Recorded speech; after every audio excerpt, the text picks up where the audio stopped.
One for All is strong, but Saitama's limiter-breaking power is infinite. Imagine the Hero Society's shock if Deku ended the war arc with just one normal punch. Could Shigaraki even survive? I've reimagined the entire MHA timeline with this god-tier upgrade, and the results are absolutely devastating. Let's break some limiters. Welcome, Legends, to Chronos Recom. I wrote this story myself, so if you have any suggestions or what-ifs you want to see, drop it in the comments below. Also, just wanted to let you know I've got a Patreon set up now for anyone who wants to support the channel directly. You can get early access to stories, submit direct fan requests, and get exclusive content. It's totally optional, but if you want to help keep these stories coming, check it out. Links in the description. And don't forget to subscribe, like, and hit that bell so you never miss an upload. Let's dive into this story. The grocery store smelled like salvation. Izuku Midoriya stood in the produce aisle, his green eyes gleaming with an intensity usually reserved for life-or-death situations. In his calloused hands, he clutched a flyer advertising a sale that could only be described as legendary, 50% off premium pork cutlets. The kind with the perfect marbling, the kind that practically melted in your mouth when you cooked them just right with a little salt and pepper.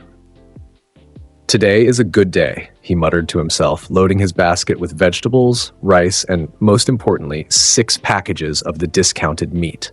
His movements were efficient, practiced. At 14 years old, Izuku had learned to appreciate the simple pleasures in life. Good food, a comfortable bed, the evening news program that aired at 7 o'clock sharp. These were the things that mattered. He paid at the register, nodded politely to the cashier, and stepped out into the afternoon sun of Musutafu City. The plastic bags hung from his fingers as he walked down the familiar streets toward his apartment. Around him, the city bustled with life. People with all manner of quirks went about their daily business. A woman with a gecko mutation scaling a building to clean windows, a man with a fire breath quirk lighting cigarettes for a group of salarymen, children with various abilities playing in a park. Izuku barely noticed any of it. His mind was occupied with dinner plans. Maybe he'd make katsudon tonight, or perhaps a simple stir-fry to make the pork last longer. He was mentally calculating portion sizes when he heard the screaming. "Someone help!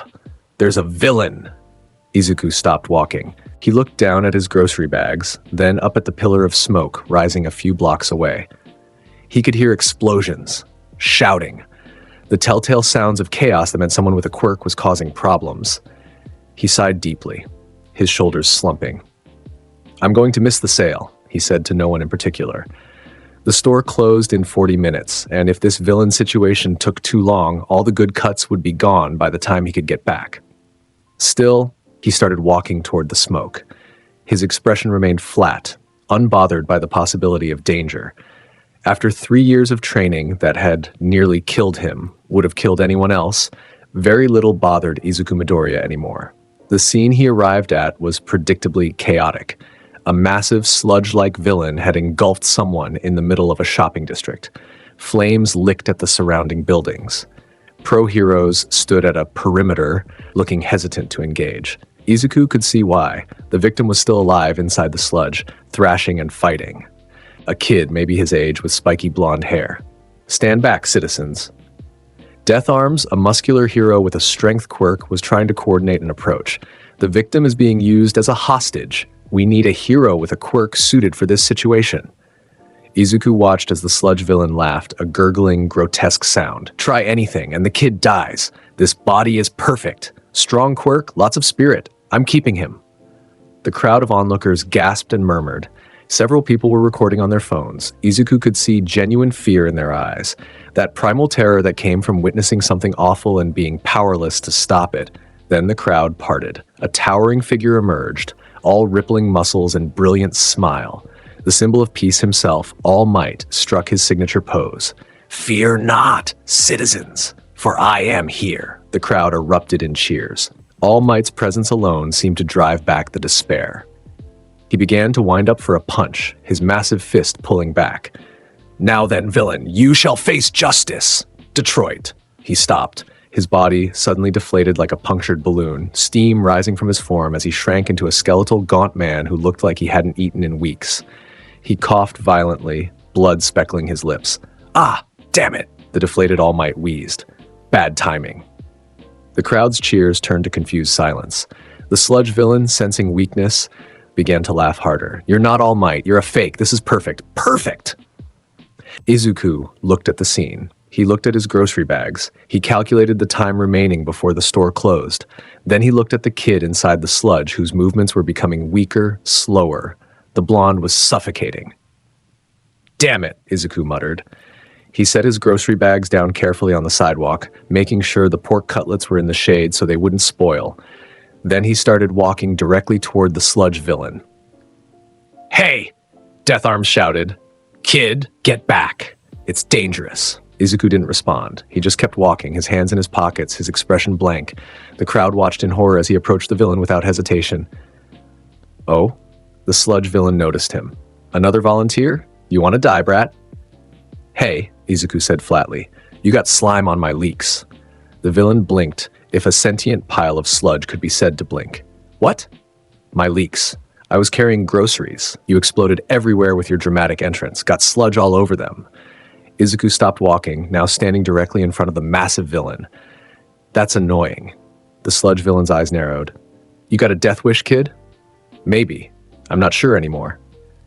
Izuku tilted his head slightly. "Are you going to let that kid go?" "Not a chance. This body is mine." "Figured." Izuku raised his right hand lazily. "Guess I'll have to make you." The sludge villain struck. A massive pseudopod of slime shot forward with enough force to shatter concrete, aiming to engulf Izuku completely. The attack was blindingly fast, backed by the explosive quirk of the boy the villain had possessed. Fire and slime combined in a devastating combination that would have killed a normal person instantly. Izuku didn't move. The sludge wrapped around him, covering his body completely. The villain's laugh echoed across the shopping district. "Fool! You walked right into my trap. Now I'll..." Splorch. The sound was wet and final. The sludge villain's body exploded outward from Izuku's position, not from an attack, but from simple impact. The slime had struck Izuku's skin with tremendous force, and his body was simply too durable. The collision had been like hitting a diamond with a water balloon. The villain's entire mass couldn't remain coherent after striking something that absolutely would not yield. Droplets of purified slime rained down across the entire district. The victim, the blonde kid Izuku now recognized as Bakugo Katsuki from his middle school, fell to the ground, gasping and coughing. The fires extinguished. The smoke cleared.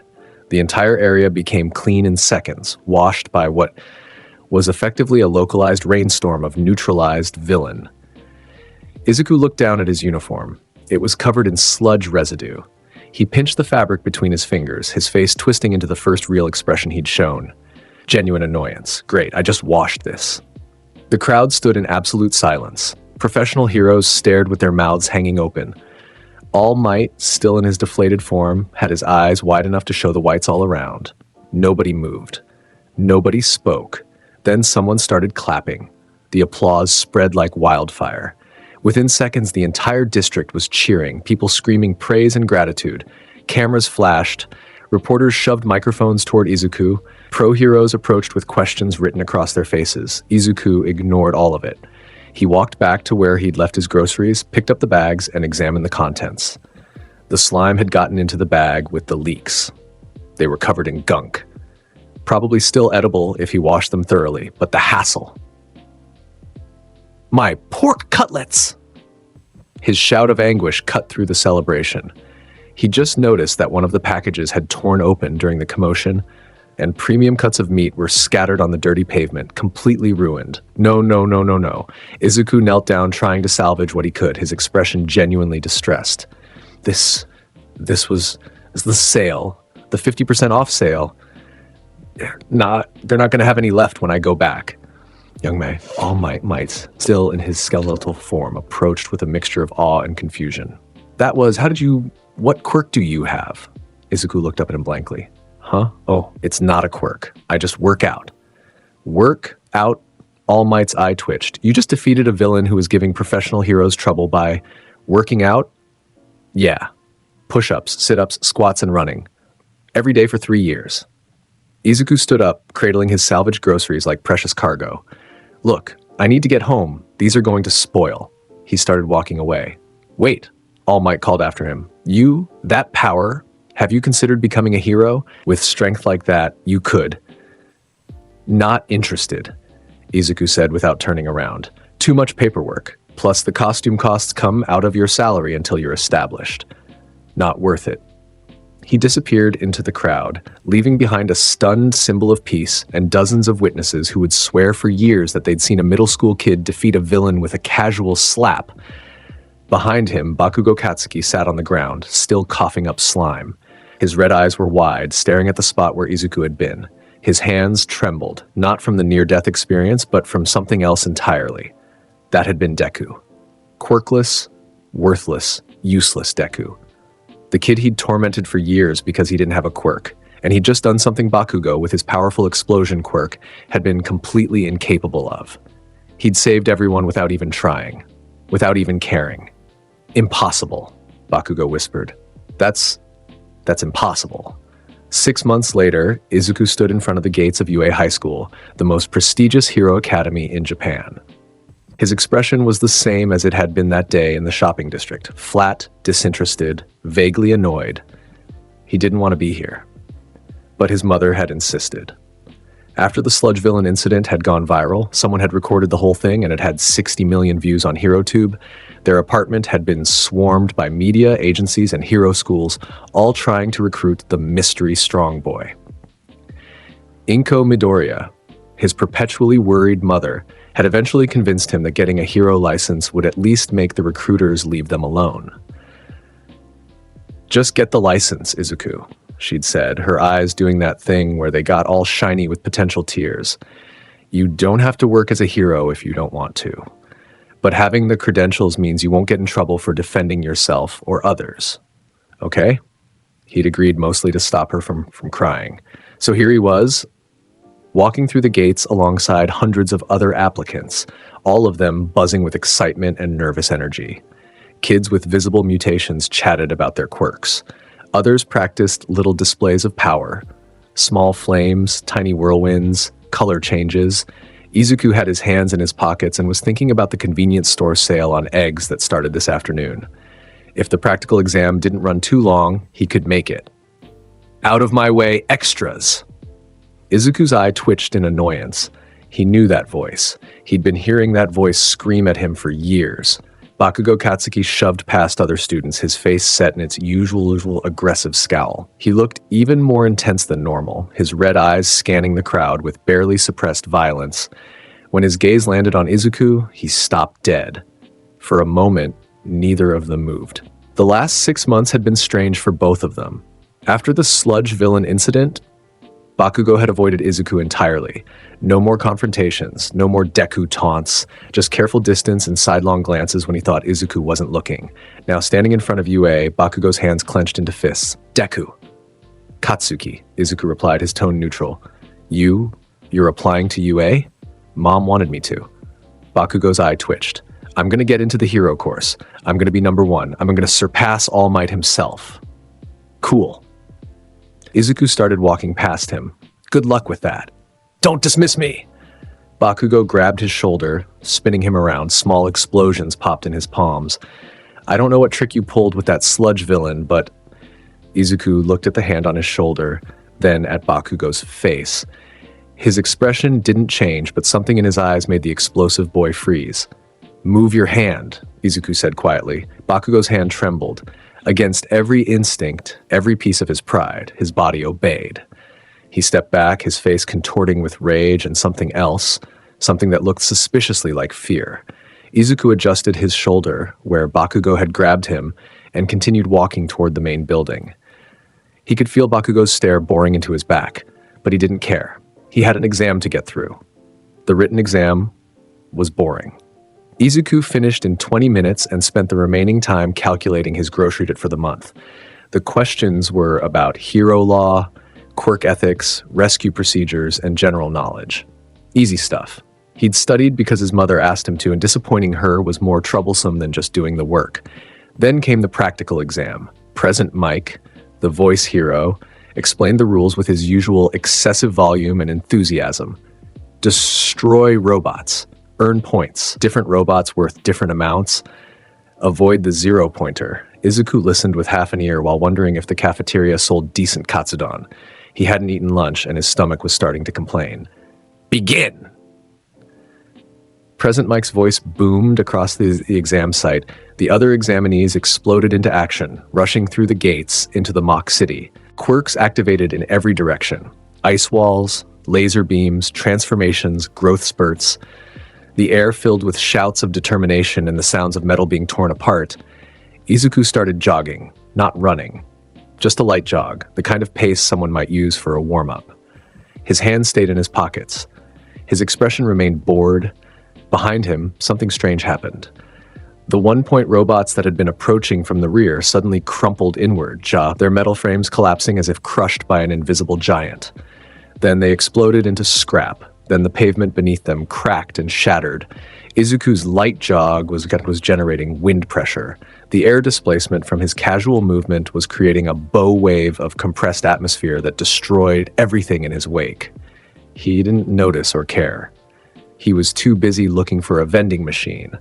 In the observation room, the UA teachers watched the monitors with varying degrees of shock.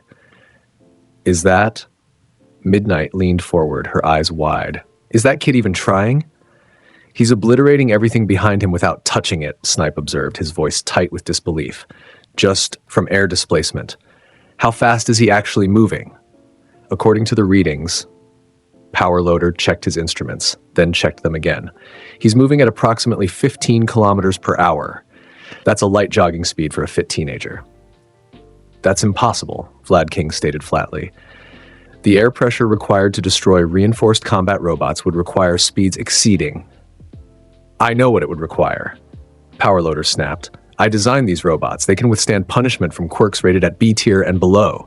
This kid is destroying them by jogging near them.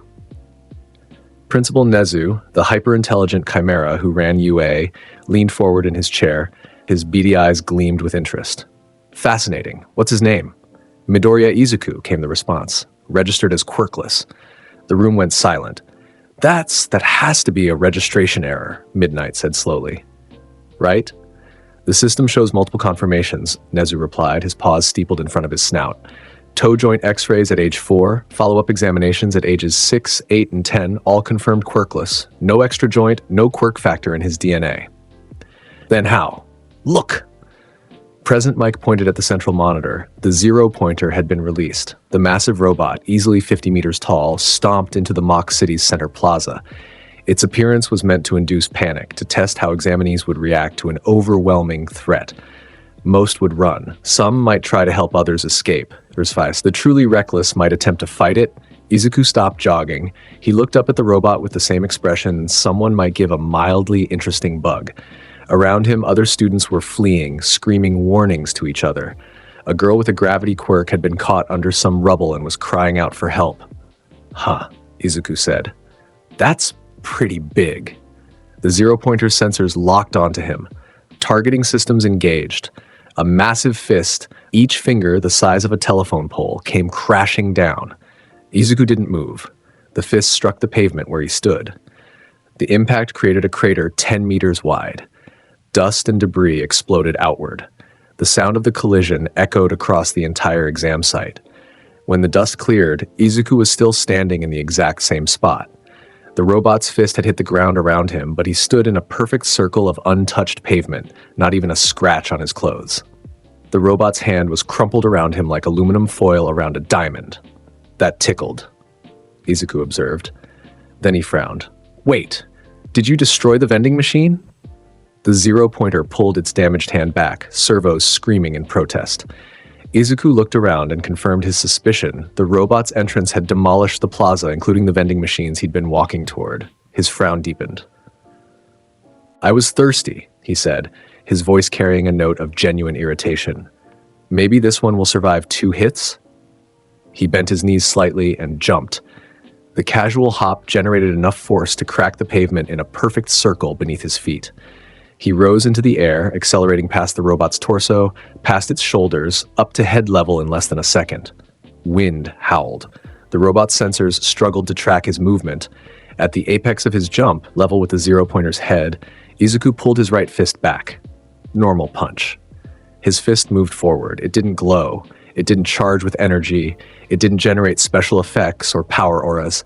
It was just a punch, the same motion he'd performed hundreds of thousands of times during his training. The impact was anything but normal. The zero-pointer's head didn't just break, it vaporized. One moment it was there, a solid mass of reinforced metal and complex electronics. The next moment, it was a cloud of superheated particles expanding outward in a perfect sphere. The shockwave from the punch continued traveling, a visible wall of compressed air that shattered every window in the observation room a kilometer away. Nezu's teacup exploded. Midnight's table flipped over backward. Present Mike's glasses cracked straight down the middle. The zero-pointer's massive body stood headless for exactly 2 seconds before it began to topple backward, its systems completely destroyed. It crashed into several buildings, reducing them to rubble. Izuku landed softly, barely bending his knees to absorb the impact. He looked at his fist, then at the destroyed robot, then sighed. One punch. Again. Damn it. He walked away with his hands back in his pockets, completely missing the fact that every single person in the exam site, students, robots, and observers, had stopped moving to stare at what had just happened. In the observation room, the silence was deafening.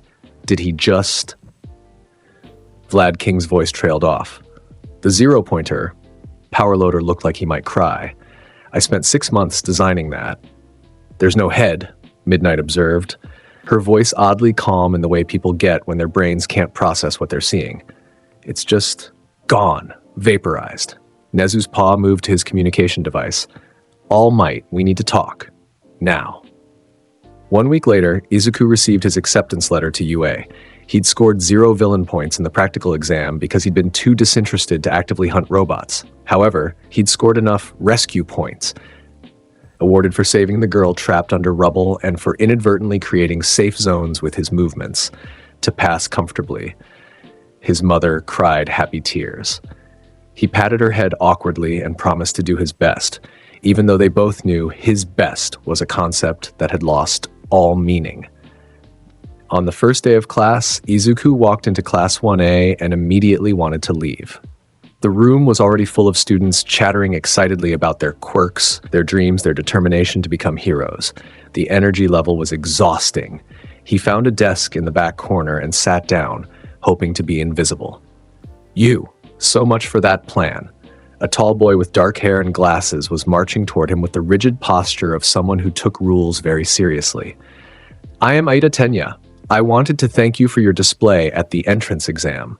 Your quick thinking and decisive action saved that girl.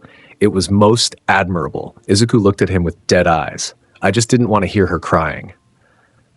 Ah, such humility. Truly, you. I'm going to sleep now. Wake me when class starts. Izuku put his head down on the desk and closed his eyes, ignoring Ida's sputtering protests. He was almost asleep when he heard a familiar explosive voice. Deku! Bakugo had entered the classroom, and his face immediately contorted with rage upon seeing Izuku. He stomped over, his hands already sparking. So you actually got in. Don't think that. Katsuki, Izuku said without lifting his head. I'm tired. Go away. Don't tell me what to. A tired, gravelly voice interrupted from the doorway. If you're here to socialize, then get out. Everyone turned to see what looked like a homeless man in a sleeping bag, caterpillaring his way into the classroom. The man's long black hair hung in greasy curtains around his face, and his eyes were bloodshot with exhaustion. I'm Aizawa Shota, your homeroom teacher, the man said, his voice utterly devoid of enthusiasm. Put these on and meet me at the training grounds. He pulled gym uniforms from his sleeping bag and tossed them at the students with the air of someone who had done this too many times before.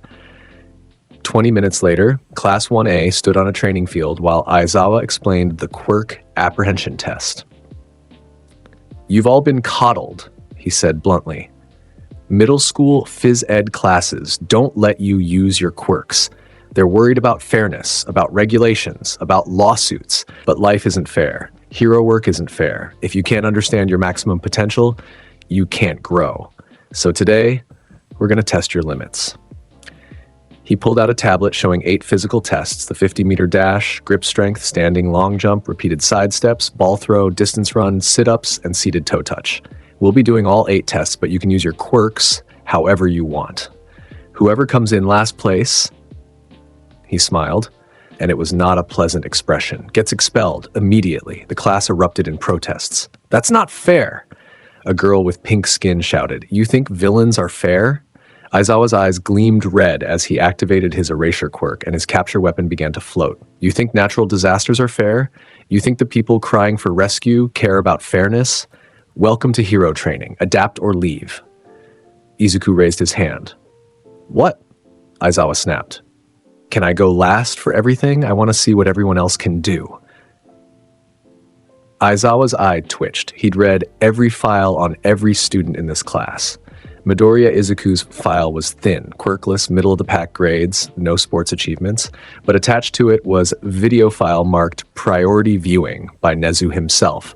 Aizawa had watched that video 3 times. He'd watched a middle school kid destroy a villain and a 0-pointer without breaking stride. He'd watched impossible strength displayed with impossible casualness, and according to every test UA had run, the kid had no quirk, no extra joint, no quirk factor. Fine, Aizawa said. Everyone else will go first. The tests proceeded. Izuku watched with mild interest as his classmates displayed their abilities. A boy named Todoroki Shoto created ice walls and frozen pathways, achieving incredible scores. Bakugo used explosion propulsion to excel at most tests. A girl named Uraraka Ochako negated gravity for the ball throw, sending it into theoretical infinity. Ida ran the 50-meter dash in 3.04 seconds using his engine quirk. A frog-like girl named Asui Tsuyu jumped incredible distances. A boy who could harden his body scored high on grip strength. They were all impressive in their own ways. Aizawa watched his students push themselves, calculating their potential, identifying weaknesses to correct. Then it was Izuku's turn for the ball throw. He stepped into the circle, looking supremely bored. Aizawa handed him the softball. "Do your best," Aizawa said, his eyes sharp. "Show me what you've got." Izuku looked at the ball. He looked at the field. He wound up putting just a tiny bit of hip rotation into the throw and tossed it. The ball left his hand. For the first 10 meters, it was just a ball moving through air. Then the air around it ignited. Friction from the ball's impossible speed caused the atmosphere to combust. The softball became a meteor, a streak of fire that climbed higher and higher into the sky. It punched through clouds. It continued ascending through the stratosphere, the mesosphere, the thermosphere. It left Earth's atmosphere entirely. The measurement device in Aizawa's hand flickered through numbers so fast they became a blur. Then it locked on a single symbol. Aizawa stared at the device. He looked up at the sky where the contrail from the ball's passage was slowly dissipating. He looked at Izuku, who was picking his ear with his pinky and examining the result with mild interest. "Is that good?" Izuku asked. Aizawa felt something in his brain break. What quirk did you use for that?" "I don't have a quirk. That's impossible." "I just work out," Izuku shrugged. "Push-ups, sit-ups, squats, running, every day for 3 years. Build strength." Aizawa activated his erasure quirk, his eyes glowing red as he stared at Izuku. "That's not how exercise works." Nothing happened. Izuku didn't weaken. His posture didn't change. He just looked at Aizawa with those flat, bored eyes and waited. Aizawa deactivated his quirk. He looked at his capture weapon, considered using it, then decided he liked his expensive support equipment and didn't want to see it destroyed. He turned to the rest of the class, all of whom were staring at Izuku with expressions ranging from awe to terror. "Midoriya scores first place overall," Aizawa said, his voice carefully controlled. "The rest of you, look at your scores and think about where you can improve." Dismissed. As the students filed away, Aizawa grabbed Izuku's shoulder. "You, principal's office. Now." Izuku sighed. "Am I in trouble?" "I don't know yet," Aizawa admitted. "But Nezu wants to talk to you, and when Nezu wants something, it's usually because the situation is complicated enough to be interesting. Come on." Principal Nezu's office was exactly what one would expect from a hyper-intelligent chimera, organized chaos. Books were stacked in patterns that seemed random but probably held some deeper meaning.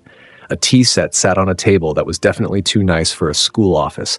Nezu himself sat behind his desk in a custom chair, his paws folded professionally. "Ah, Midoriya-kun, please sit." Nezu gestured to a chair that was notably not designed to restrain anyone. "Would you like some tea? Do you have green tea?" Izuku asked. "Of course." As Nezu prepared tea with the practiced motions of a ceremony, Aizawa stood by the door with his arms crossed. His expression suggested he was questioning his life choices. "So," Nezu began, pouring tea into delicate cups, "you're quite the mystery, Midoriya-kun. I get that a lot lately. Quirkless, according to every medical examination.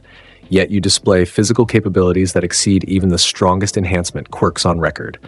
You destroyed our zero-pointer, a machine designed to be indestructible by exam standards, with a single punch. You threw a ball into space." Nezu's eyes gleamed. "I'm curious. How?" Izuku sipped his tea. It was good tea. "I trained." "Yes, we've heard. 100 push-ups, 100 sit-ups, 100 squats, and a 10-kilometer run. Every day for 3 years. Nezu tilted his head. "That's a decent exercise regimen, but it shouldn't produce these results. In fact, for a growing teenager, that regimen would likely cause overtraining and injury."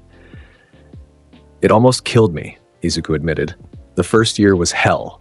Couldn't move some mornings, threw up after every run, thought I was going to die. But you didn't." "No, I got stronger." Izuku set his tea down. "Stronger than I should have, stronger than made sense. I kept going because I was angry." Aizawa leaned forward. "Angry about what?"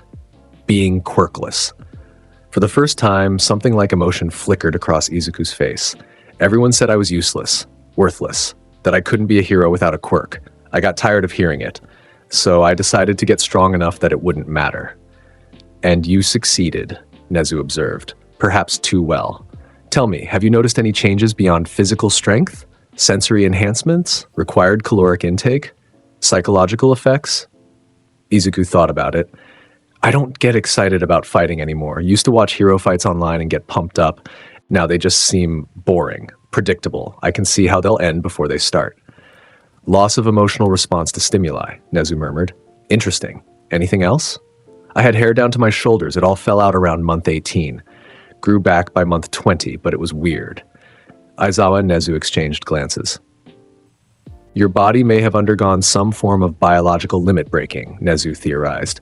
"In quirk science, we have a concept called a limiter, a biological safety mechanism that prevents a person from using their full potential and destroying themselves.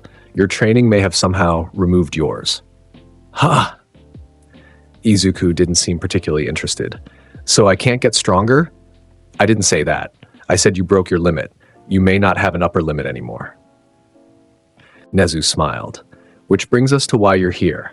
UA is prepared to offer you a position in the hero course, as you've already been accepted. However, we need to establish some ground rules." "Like what?" "Like not destroying school property," Aizawa said bluntly. "That zero-pointer costs 6 million yen. If you break something, we need to know it wasn't intentional. I'll try to be careful. Also," Nezu continued, "we need to assess whether you can work in team situations. Hero work isn't just about power. It's about cooperation, strategy, and knowing when to hold back." Izuku thought about the grocery store, about the sale he'd missed, about his ruined pork cutlets. "I can hold back," he said. "I don't want to hurt people." "Can you hold back enough?" Nezu pressed. "If you're in a training exercise with classmates, can you pull your punches sufficiently that you don't accidentally kill them?" "Yeah. I've been pulling my punches my whole life." Izuku's expression was flat. "I know the difference between serious and normal. I know how to not kill people. It's fine." Aizawa studied him for a long moment. "All right, but if you hurt a student, even accidentally, you're out. Understood?" "Understood." "Good." Nezu clapped his paws together. "Now let's discuss your hero costume. You'll need to submit a design to our support department. Do you have any ideas?" Izuku frowned.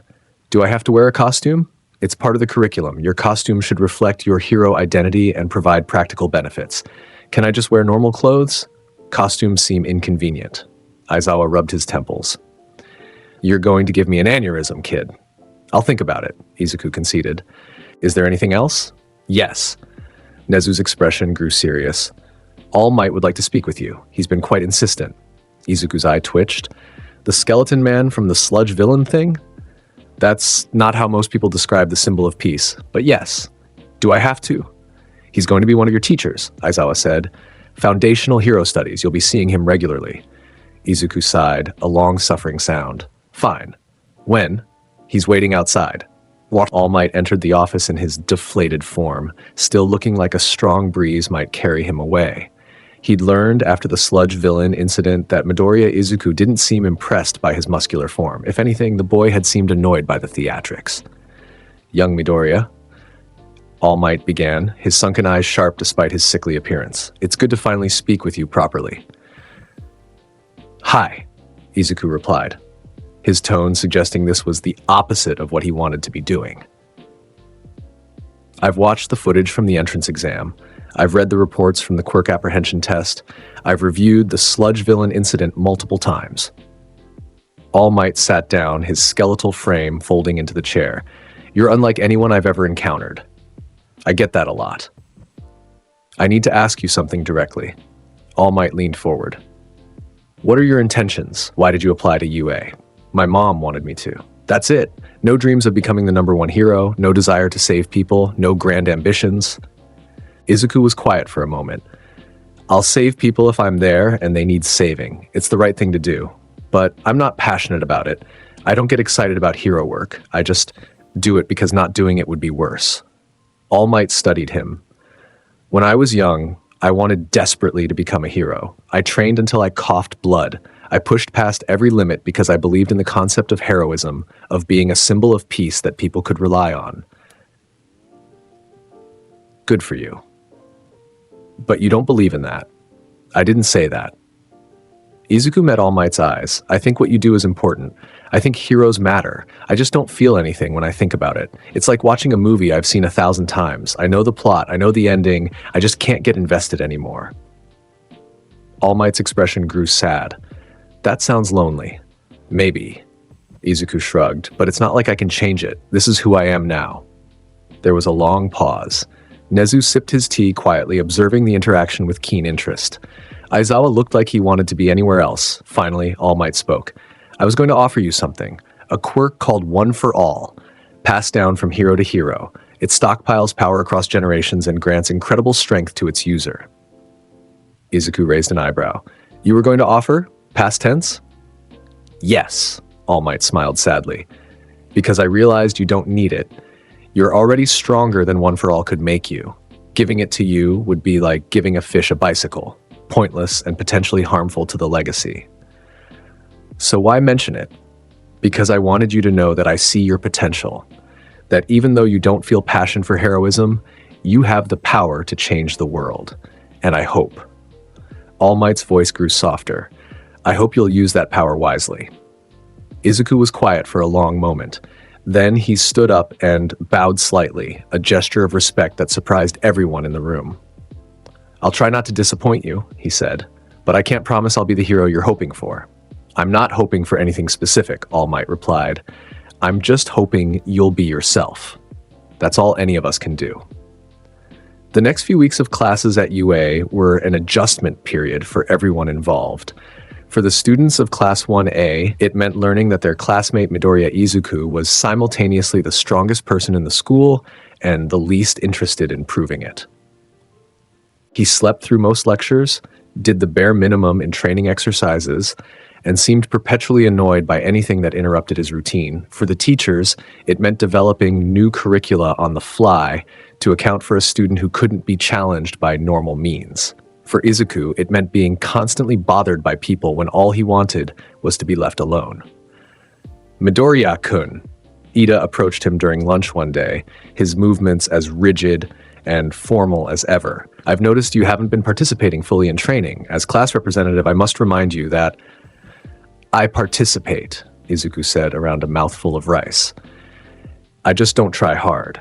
But why not? You have such incredible abilities. You could be learning advanced techniques, developing strategies. Ida, Izuku interrupted, his voice flat. If I tried hard, I'd destroy the training facilities. I'd hurt people by accident and I'd make everyone feel inadequate because the gap between us is too big. So I do the minimum to pass and try not to ruin anyone's day. Okay? Ida's mouth opened and closed silently. He hadn't considered that perspective. Uraraka, sitting nearby with her lunch, spoke up. That seems kind of sad, though. Don't you want to push yourself? I push myself every day, Izuku replied. Still do the training, still run, still exercise.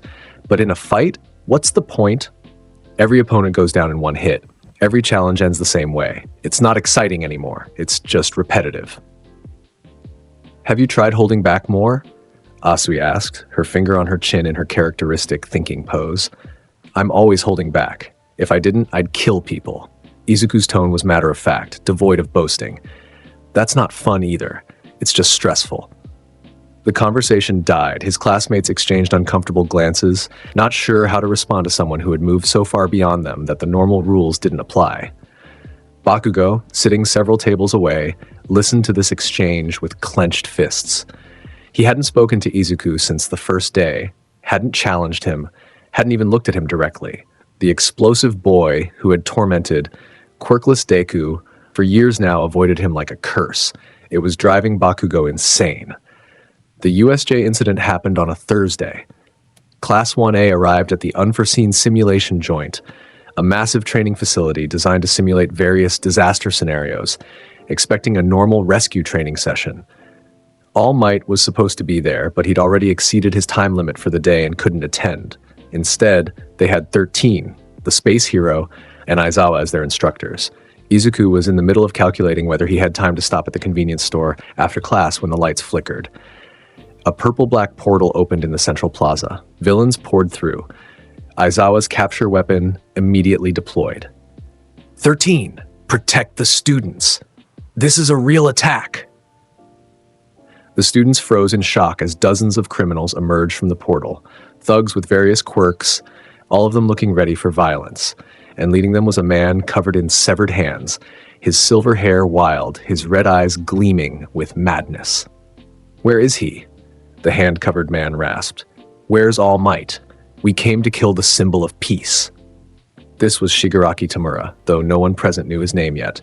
Beside him stood a massive, muscular creature with an exposed brain and a bird-like beak. Its skin was black, its eyes vacant. This was the Nomu, a bioengineered weapon specifically designed to fight All Might. Scatter! Aizawa ordered, already leaping into action against the lesser villains. His fighting style was brutal efficiency. Erase a quirk, strike the opponent unconscious, move to the next target. But the students were already being separated. The portal villain, Kurogiri, was using his warp gate quirk to scatter Class 1A across the different disaster zones. Students vanished in swirls of purple-black mist, sent to face villains in environments designed to disadvantage them. Izuku felt the familiar sensation of spatial displacement as Kurogiri's portal enveloped him. He sighed. This was going to cut into his schedule. He emerged in the downpour zone, where simulated rain poured from sprinklers and a shallow pool covered the area. Villains with aquatic quirks surrounded him immediately, 7 of them, all grinning in anticipation of an easy target. Just a kid, one of them laughed. This'll be easy. They attacked simultaneously. Izuku didn't bother dodging. He stood still as water-based attacks, physical strikes, and even a few quirk-enhanced weapons came at him from all angles. The attacks hit him with enough force to shatter concrete. Nothing happened. The water sloughed off his skin. The weapons shattered on impact.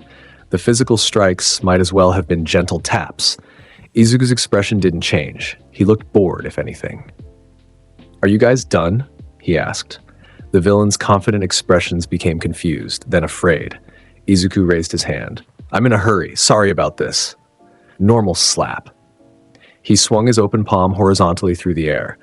He didn't touch any of the villains. His hand passed through empty space a full meter away from the nearest one. The air displacement created by his motion generated a blade of compressed atmosphere that swept through the downpour zone like an invisible tsunami.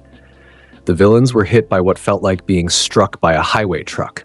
They flew backward, colliding with walls, equipment, and each other. Every single one dropped unconscious instantly. Izuku walked toward the exit, stepping over groaning bodies.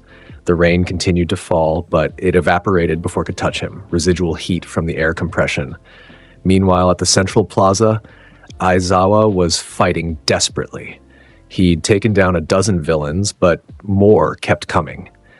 His quirk was effective, but it required direct line of sight and didn't work on physical mutations. He was getting overwhelmed. Then the Nomu moved. The creature covered the distance to Aizawa in an instant, faster than the hero could react. A massive fist caught him in the ribs, and the sound of bones breaking echoed across the plaza. Aizawa flew backward, blood spraying from his mouth. "Sensei!" someone shouted. Ida, still trying to lead students to the exit. The Nomu advanced on Aizawa's prone form, ready to finish him. "Eraserhead is weak," Shigaraki observed, scratching at his neck with agitation. "Disappointing. Where's All Might? Where's the boss character? This is boring." "Perhaps he won't come," Kurogiri suggested, his misty form floating beside Shigaraki. "Our intelligence may have been." "Oh, aye." The shout came from the downpour zone entrance. Izuku emerged, his hands in his pockets, his expression annoyed. "Do you guys know what time it is? I'm missing my favorite show." Shigaraki's head snapped toward him. "Another student? Kurogiri? Why didn't you?" "I did warp him," Kurogiri protested. "He was sent to the downpour zone with 7 villains." "Well, I'm back," Izuku said, walking casually toward the central plaza. "And those 7 guys are taking a nap now. You might want to get them medical attention. I tried to hold back, but I'm not always accurate." Shigaraki's eyes widened. 7 villains, defeated by 1 student, in the time it took for him to walk back to the plaza. "Nomu," Shigaraki commanded, "kill that one." The Nomu's head turned toward Izuku. Its muscles bulged as it crouched, preparing to leap. Then it launched itself forward with enough force to crack the pavement, closing the 30-meter distance in under a second. Its fist, large enough to envelop a person's entire torso, drove directly into Izuku's face. The impact created a shockwave that shattered windows in the observation room far above. The ground beneath Izuku's feet cracked in a spiderweb pattern. Dust and debris exploded outward. The Nomu held its fist against Izuku's face, applying continuous pressure. Izuku hadn't moved, not a step backward, not a tilt of his head. His feet were planted in the exact same position, and his expression was unchanged, bored and slightly annoyed. "That's it?" Izuku asked, his voice muffled by the fist pressed against his face. "That was weak." The Nomu punched again, and again. Each strike was delivered with enough force to demolish a building, backed by multiple strength enhancements quirks and the creature's shock absorption ability, allowing it to attack without restraint. Boom, boom, boom, boom. The plaza became a crater. Shockwaves rippled outward with each impact. The students watching from the stairs couldn't believe what they were seeing. Their classmate was being hit with attacks that would kill a normal person 100 times over. And he was just standing there. Finally, after the 20th consecutive punch, Izuku spoke. "My turn." His right hand emerged from his pocket. He raised it casually, pulling his fist back just slightly. Consecutive normal punches? His fist became a blur. To the observers, it looked like Izuku's arm multiplied into dozens of limbs, each one striking the Nomu from a different angle. In reality, he was just punching very, very fast, but at his level of strength, very fast, meant speeds that exceeded what the human eye could track. The Nomu's shock absorption activated immediately, trying to dissipate the kinetic energy of the attacks. The quirk was designed to handle All Might's punches by spreading impact force across its entire body and nullifying it. But Izuku wasn't All Might. All Might had limits. All Might had a ceiling to his power. Wow. The Nomu's shock absorption was calculated to handle that ceiling. Izuku had no ceiling. The first 50 punches were absorbed. The next 50 started to overwhelm the quirk's capacity. By punch 200, the Nomu's body was beginning to crack. By punch 500, it was disintegrating. The creature that had been bioengineered to fight the symbol of peace, that possessed multiple quirks and regeneration and shock absorption, turned into purple mist. Its body couldn't maintain cohesion under the barrage. It literally came apart at the molecular level, unable to process the infinite kinetic energy being delivered faster than it could react. Izuku stopped punching. Where the Nomu had been standing, there was nothing. Just a faint purple residue in the air and a crater in the ground. He looked at his fist, then at Shigaraki. "Are you the boss? Please be stronger than that guy. I'm begging you." Shigaraki stood frozen, his hand raised halfway to his neck in his nervous tick. His red eyes were wide with something beyond fear, beyond panic. He was staring at the impossible. You cheated," he whispered. That's not... The Nomu was supposed to... It had shock absorption. Multiple quirks. It was made to kill All Might. Cool, Izuku said, his expression completely flat. His eyes had changed. They'd become simple oval shapes, a visual shift that somehow made him look even more unimpressed. So if that was supposed to kill All Might, and I killed it easily, what does that make me? Shigaraki's breathing became rapid and panicked. His hands went to his neck, scratching frantically. No, no, no, no, no, this isn't how the game works. You're cheating. You're breaking the rules. Kurogiri, Izuku said, still in that flat tone. If you're smart, you'll get him out of here. I don't want to kill anyone today, but I'm getting annoyed. The portal villain didn't hesitate. A warp gate opened behind Shigaraki, and Kurogiri's mist wrapped around his master. Retreat. This isn't... We need to. They vanished mid-sentence. The remaining villains, seeing their leader flee and their secret weapon destroyed, immediately surrendered or tried to run. Within minutes, pro-heroes who had been alerted by UA's security system arrived to apprehend them. Izuku walked over to where Aizawa lay, his body broken and bleeding. 13 was already there, trying to stabilize him, their expression hidden behind their astronaut helmet. Is he going to be okay? Izuku asked. He needs immediate medical attention, 13 replied. But he'll live, thanks to you. I didn't do anything special. Izuku looked at his teacher's unconscious form. I just hit the thing that was trying to kill him. You saved all of us, came a quiet voice. Todoroki stood nearby, half his body covered in ice from defending other students. His heterochromatic eyes studied Izuku with an intensity that was almost uncomfortable. That creature, it would have killed everyone here. You stopped it alone. It was weak, Izuku said simply. I was hoping for more. The other students were emerging from the various zones now, escorted by pro-heroes who had flooded the facility. Bakugo was among them, his face twisted in an expression Izuku couldn't quite read. Anger, certainly, but also something else. Frustration? Despair? Ida ran up, his engines smoking from overuse. Midoriya-kun, are you injured? That creature hit you so many times. I'm fine. Izuku checked his uniform. There was a tear in the shoulder where the Nomu's first punch had caught the fabric. Damn it, this was my spare uniform. Your uniform? Uraraka's voice was nearly a shriek. You're worried about your uniform? You just fought a monster. The uniform costs money to replace. The monster was free to fight. Izuku sighed. I need to file a damage report now. That's going to be paperwork. I hate paperwork. Recovery Girl arrived via one of the pro-heroes, immediately beginning to treat the injured. She took one look at Izuku, ran her quirk-enhanced medical scan, and her eyes widened. Boy, you don't have a scratch on you, she said in disbelief. Not even a bruise. I know. That's not normal. I know. She huffed in frustration and moved on to treat actual injured students. All Might burst into the facility in his muscular form, late but dramatic as always. He took in the scene, the unconscious villains, the destroyed plaza, the purple residue where the Nomu had been, and Izuku standing in the center of it all, looking bored. Young Midoriya, All Might said, his voice tight. What happened here? Villains attacked. I stopped them. One of them was supposed to be strong enough to kill you, apparently. Izuku tilted his head. It wasn't. All Might looked at the spot where the Nomu had been. He'd fought Nomu before, different ones, in different circumstances. They were always dangerous, always required his full power to defeat. This one had been designed specifically to counter him, according to his intelligence sources. And this boy had erased it from existence. I see, All Might said quietly. Thank you for protecting everyone. Yeah, Izuku started walking toward the exit. I'm going home. I already missed my show, but maybe I can catch the rerun. He left the facility, leaving behind a collection of pro-heroes, teachers, and students who were all trying to process what they'd witnessed. Aizawa, barely conscious as Recovery Girl worked on him, managed to croak out a single sentence. That kid is going to give me an ulcer. The sports festival was meant to be UA's grand showcase, a chance for students to demonstrate their skills to the entire nation, to attract the attention of pro-heroes for internships, and to prove themselves worthy of the hero course. For Izuku, it was an inconvenience that interrupted his weekend routine. The festival began with a speech from Bakugo as the student representative, which he delivered with his usual aggressive arrogance. I'm going to win, he declared, glaring at the crowd. That's all.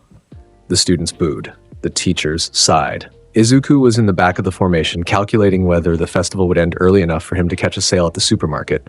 The first event was the obstacle course, a 4-kilometer race through various challenges designed to test speed, creativity, and quick thinking.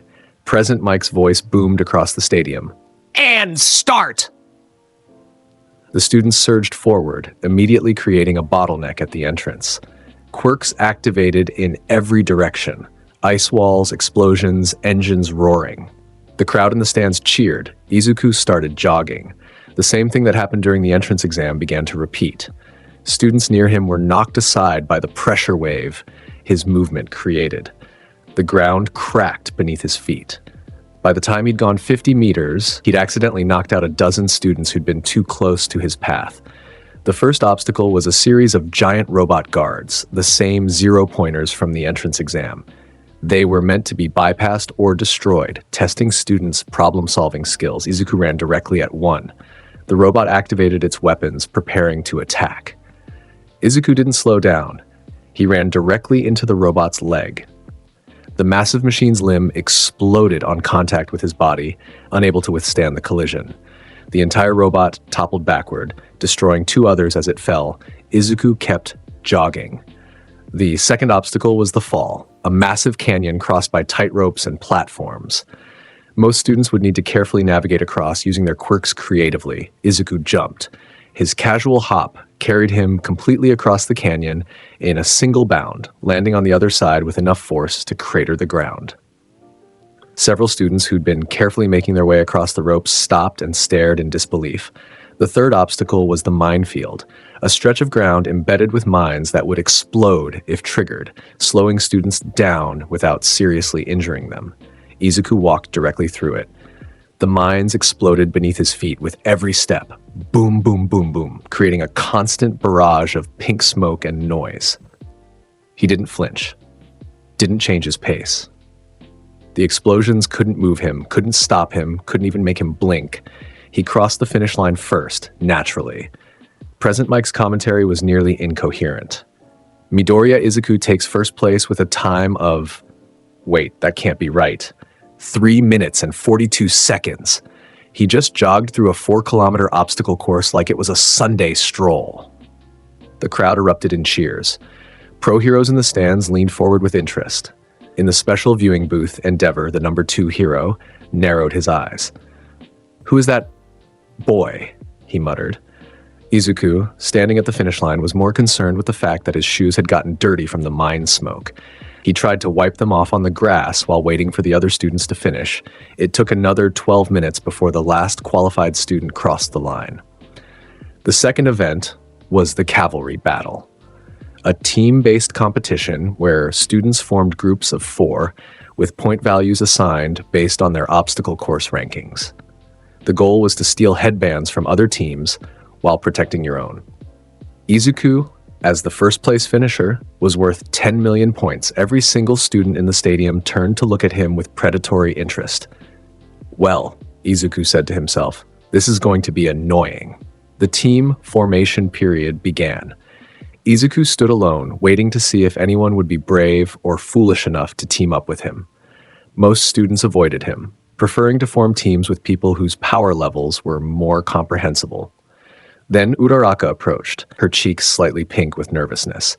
Midoriya-kun, would you want to team up?" "Why?" Izuku asked bluntly. "Because you're really strong and also..."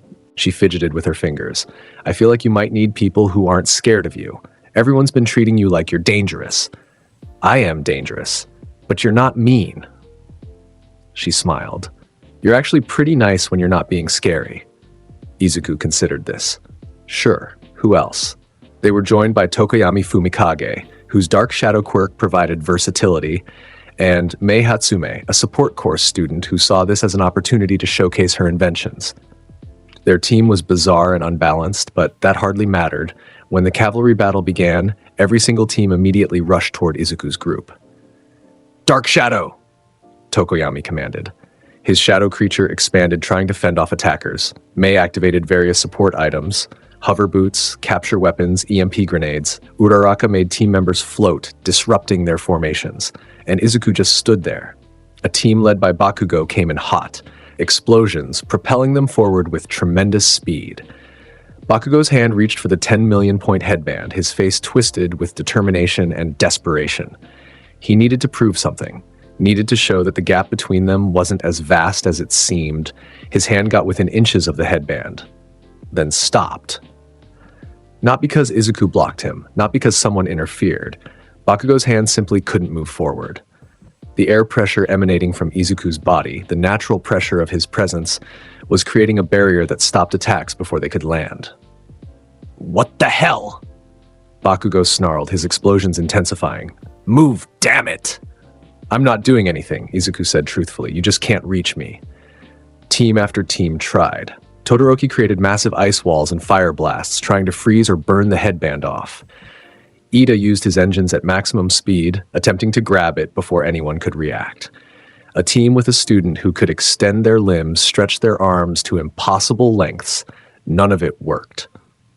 Izuku's team didn't even need to defend. Opponents simply couldn't reach him. The unconscious pressure of his existence, the reality-defying strength that permeated his body, created an invisible barrier that stopped all attempts. When the time ran out, Izuku's team had all their points. They hadn't stolen any headbands from others. They hadn't needed to. Present Mike's voice was hoarse from shouting, and Team Midoriya advances with 10 million points. They didn't even move. They just stood there. "This is boring," Izuku said to his teammates. "Sorry you didn't get to do more." "Are you kidding?" Mei's eyes sparkled. "I got to showcase my babies on national television. This is perfect." The final event was the tournament, one-on-one fights in a bracket system, showcasing individual skill and power. Izuku's first opponent was a student from Class 1B with a size growth quirk. The boy could increase his mass and height, becoming a giant. The match lasted 3 seconds. Izuku walked forward. The opponent grew to 12 feet tall and swung a massive fist downward. Izuku raised one finger and caught the fist on his fingertip. The impact created a shockwave that rattled the stadium. "Normal poke," Izuku said, pushing his finger forward slightly. The opponent flew backward out of the arena, unconscious before he hit the wall. His second opponent was Ida, who used his engines to create incredible speed and momentum. The match lasted 5 seconds. Ida activated Recipro Burst, his ultimate technique, moving faster than most eyes could track. He aimed a high-speed kick at Izuku's torso, putting all his strength and speed into the attack. Izuku caught his ankle with one hand. "You're fast," Izuku observed, "but you're still moving in a straight line. That's predictable." He gently, very gently, tossed Ida out of bounds. The speedster landed in a heap, his engines smoking and his pride shattered. The quarterfinals pitted Izuku against Tokoyami. This match lasted 8 seconds, the longest so far. Dark Shadow, empowered by the stadium's shadow areas, grew to massive size and attacked with the ferocity of a beast. The sentient shadow was powerful enough to fight pro heroes, and under the right conditions, it was nearly unstoppable. Izuku waited for Dark Shadow to fully commit to an attack, then punched the air next to it. The pressure wave from the punch didn't hit Dark Shadow. It didn't need to. The shockwave created a blast of compressed air that flooded the area with turbulence, disrupting the shadow's form. Dark Shadow retreated into Tokoyami in panic. "I forfeit," Tokoyami said immediately. "I cannot defeat you, and I'd rather not waste both our time." Izuku appreciated the efficiency. The semifinals. Izuku versus Bakugo. This was the match everyone had been waiting for, the childhood friend dynamic, the history between them, the clear power difference that Bakugo refused to acknowledge. Bakugo stood across the arena, his hands already sparking with explosions. His face was a mask of barely controlled rage and desperation. This was his chance. His moment to prove that he wasn't worthless, that the gap could be closed, that determination and skill could overcome raw power. "Deku," he screamed. "I'm going to show everyone that you're not special, that I'm better." Izuku looked at him with those flat, bored eyes. "Katsuki, give up. You can't win this."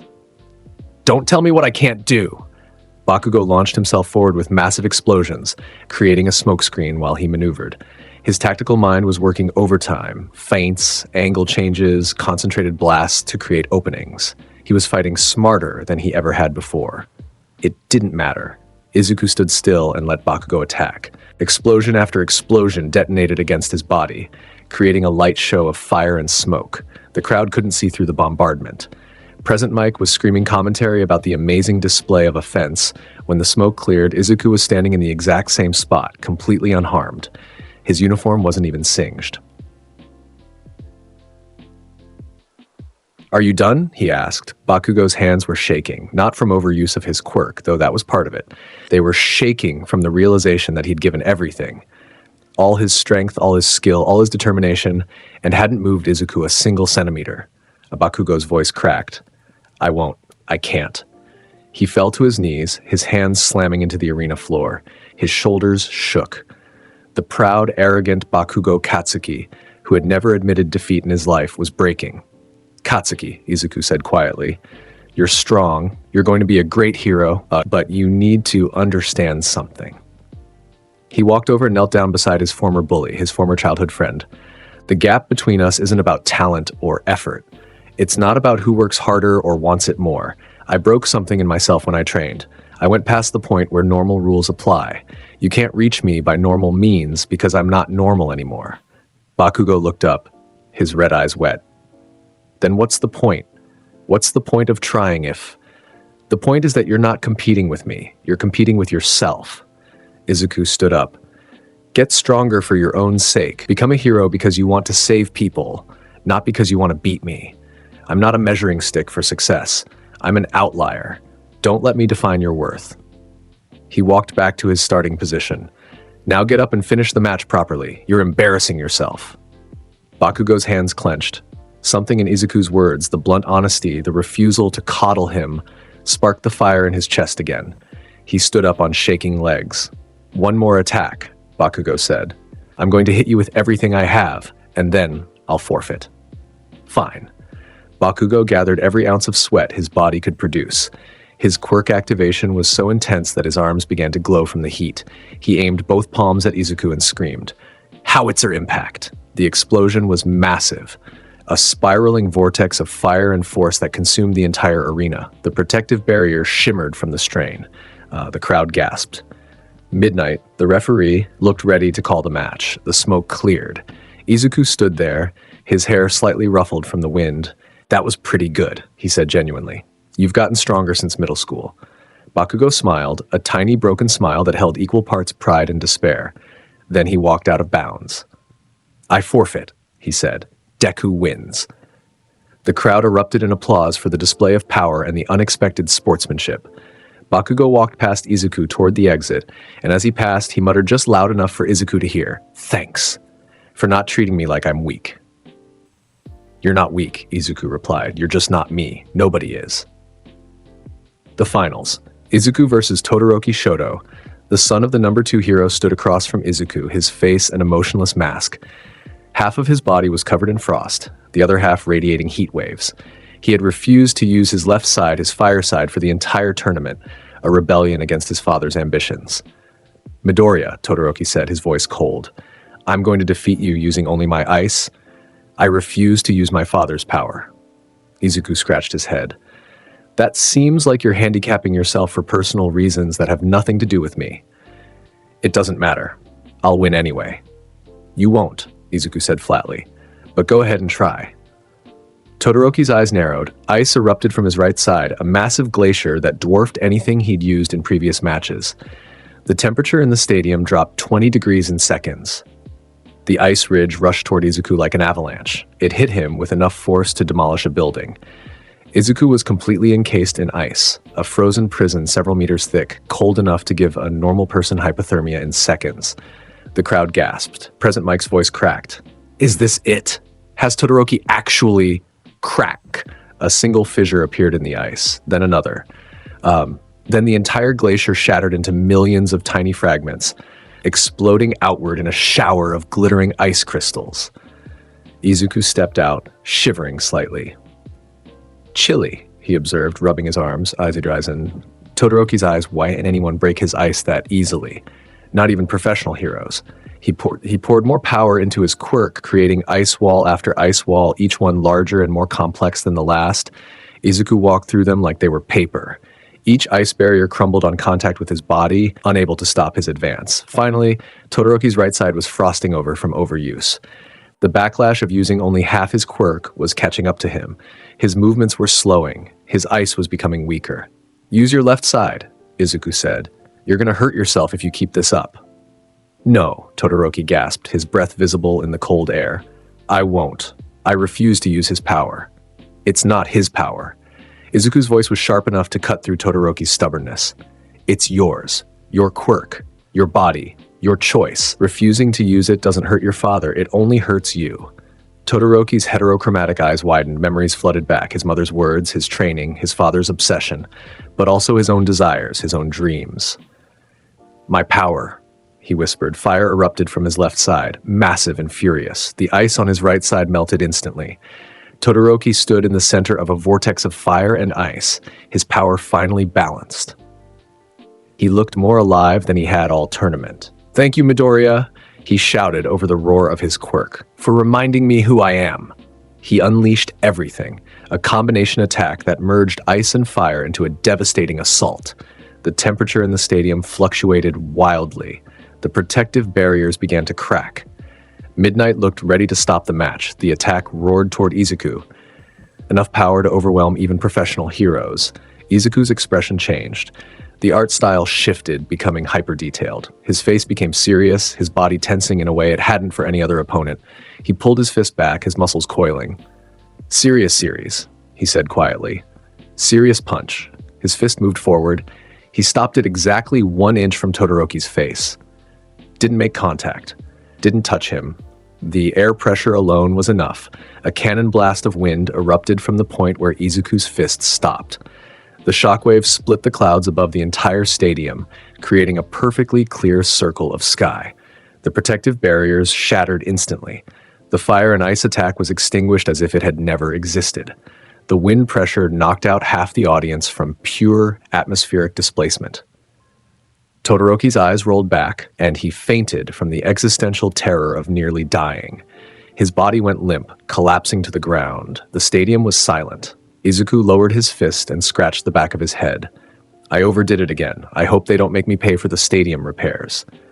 Midnight, her hair disheveled from the wind pressure, raised her arm shakily.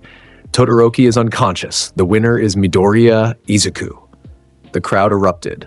Those who were still conscious, anyway. Izuku walked off the stage, his expression returning to its usual bored state. He had won the sports festival, proven himself to the entire nation, and showcased power that would be talked about for years. All he could think about was whether the convenience store would still have those discounted rice balls he liked. The aftermath of the sports festival was complicated. Izuku received internship offers from nearly every major hero agency in Japan. Top 10 heroes, local celebrities, international agencies, all of them wanted the student who had casually split the sky with a punch. He turned them all down. "Not interested," he told the career counseling advisor, a teacher named Midnight, who was trying very hard not to tear her hair out. "Midoriya-kun," she said, her voice strained, "these are once-in-a-lifetime opportunities. The number 4 hero wants to train you personally. The number 6 hero is offering an international program. I don't want to be trained," Izuku interrupted. "I already know how to punch things. That's all I need. Hero work is more than punching things." "Is it, though?" Midnight took a deep breath, counted to 10, and tried a different approach. "At least pick one internship. It's part of the curriculum. You need to complete an internship to pass this semester." Izuku sighed. "Fine, give me the one with the least amount of work." That's not how this works." Eventually, he was assigned to Manuel, a relatively low-profile hero whose agency specialized in water rescue. Manuel was chosen specifically because he was known for being laid back and wouldn't try to push Izuku too hard, which is how Izuku ended up in Hosu City during the worst possible time. The internship itself was boring. Manuel had him help with flood prevention, water main repairs, and teaching swimming lessons to kids. Izuku did the bare minimum, spent most of his time reading manga, and counted the hours until he could go home. Then the hero killer struck. Izuku was walking back to the agency after a convenience store run. He'd found a sale on cup noodles and had bought enough to last a month when he heard the sound of fighting. Shouting. The telltale sounds of quirk activation and combat. He sighed.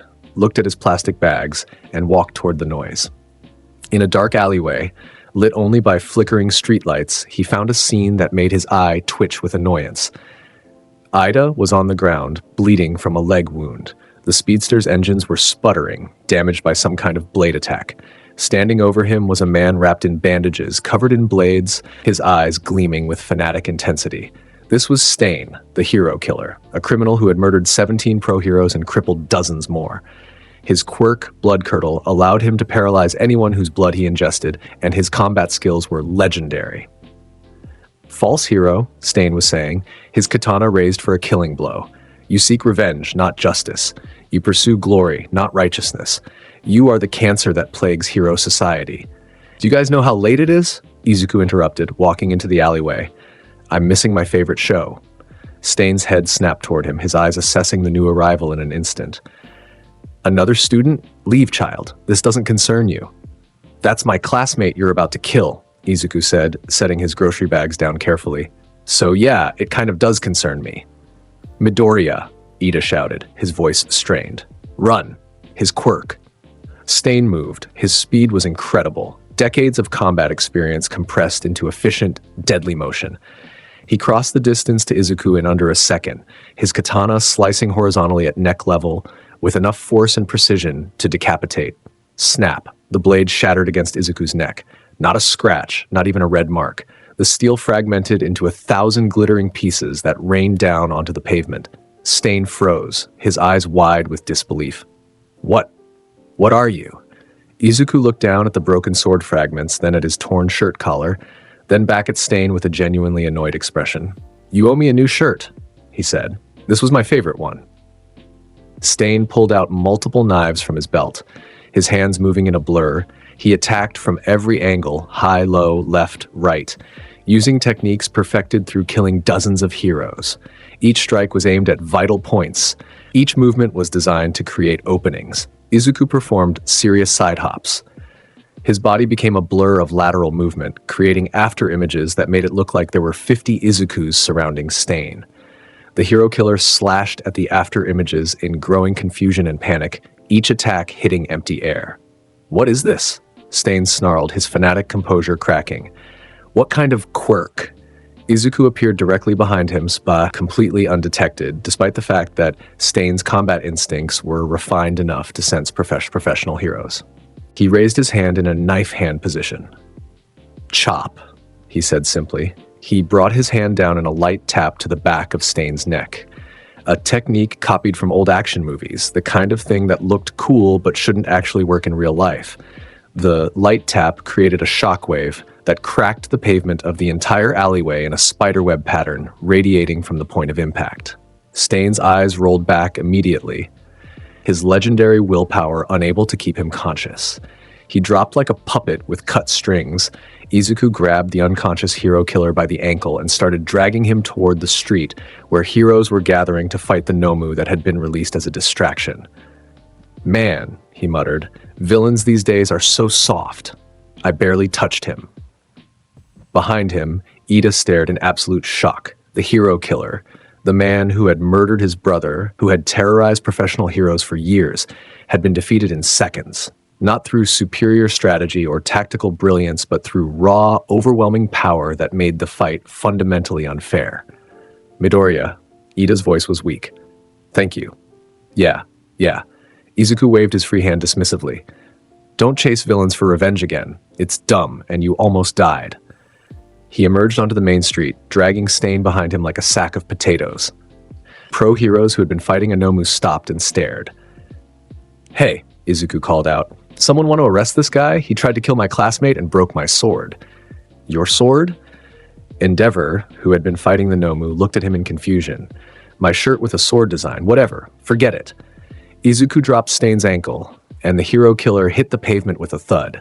I'm going home. This internship sucks. He picked up his grocery bags, miraculously undamaged, and started walking away. Wait, Manuel, Izuku's internship supervisor ran over. Did you just capture the hero killer? I guess? Izuku looked back at Stain's unconscious form. He was trying to kill Ida. I stopped him. That's how it works, right? Yes, but Manuel's brain was trying to process the fact that his intern, the quiet yet lazy student who spent most of his time reading manga, had just defeated one of the most dangerous villains in Japan. Izuku didn't wait for Manuel to finish sputtering. He walked away, his thoughts already focused on whether the evening news would have anything interesting on.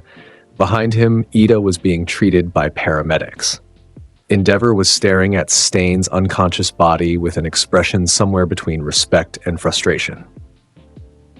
Manuel was having an existential crisis, and in a hidden location far from Hosu City, Shigaraki Tomura watched the news coverage of the hero killer's capture with trembling hands.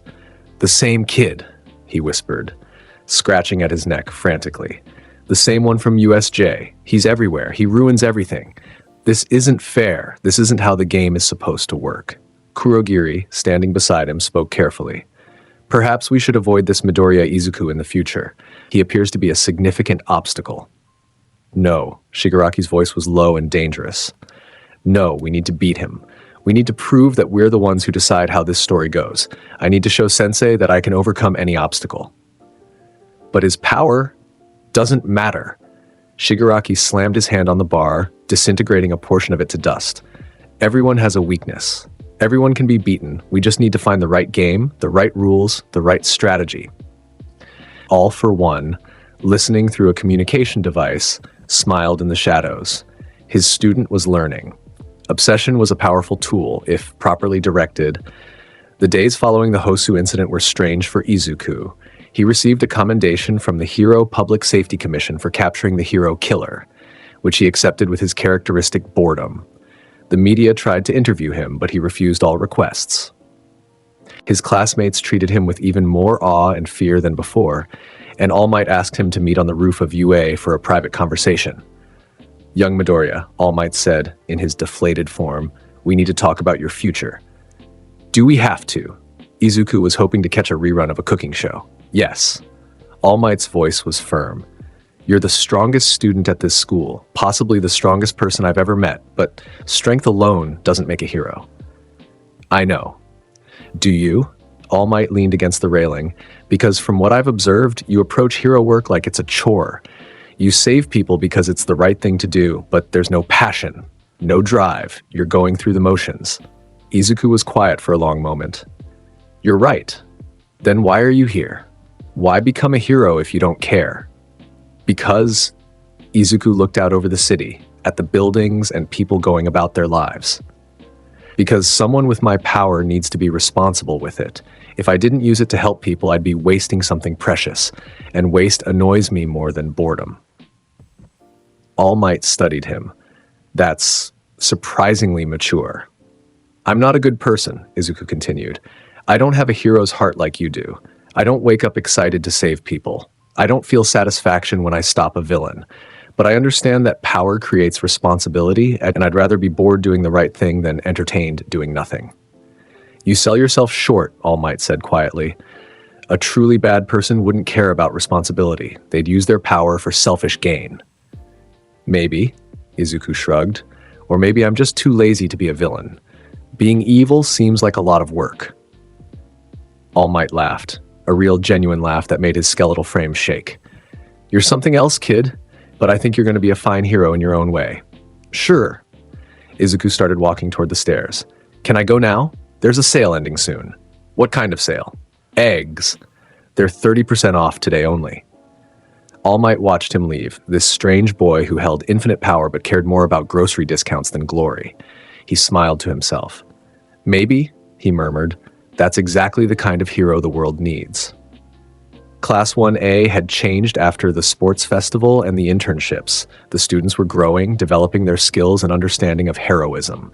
They trained harder, studied more, pushed their limits, and in the background of it all, Izuku Midoriya continued to exist as an impossible standard that couldn't be reached. During training exercises, he was assigned to be a villain because putting him on the hero team made the scenarios unfair. Even then, he usually won by accident. In rescue simulations, he'd pick up collapsed buildings with one hand while yawning. In combat scenarios, he'd stand still and let opponents attack until they tired themselves out. His classmates had stopped trying to compete with him. Instead, they competed with each other, using Izuku as an example of what not to measure themselves against. Bakugo, surprisingly, had changed the most. He still trained obsessively, still aimed for the top, but his motivation had shifted. He wasn't trying to beat Izuku anymore. He was trying to become the best hero he could be despite Izuku's existence. Todoroki had embraced both sides of his quirk, using fire and ice in harmony. He still sometimes looked at Izuku with that expression of awe and terror, remembering the serious punch that had split the sky. Ida had recovered from his injuries and had become more thoughtful about heroism, understanding that revenge wasn't justice. And Izuku continued to be Izuku. He showed up to class because attendance was mandatory. He completed assignments because not doing them was more trouble than just doing them. He saved people during training accidents because letting them get hurt would be wrong. And every day he went home to his small apartment, ate simple meals, watched his favorite shows, and slept peacefully. Because for all his infinite power, for all the impossible strength he possessed, Izuku Midoriya's greatest desire wasn't glory or recognition or challenge. It was just to live a quiet, normal life. But the universe, as always, had other plans. In a hidden facility, All For One studied footage of Izuku's various fights. The ancient villain's interest was piqued by this anomaly, this boy who defied the fundamental rules of quirks. Interesting, All For One mused. Very interesting. Tamura, my student, perhaps this obstacle is exactly what you need. A true challenge to overcome, a final boss to defeat. Shigaraki, watching the same footage with shaking hands, scratched at his neck. I'll beat him, sensei.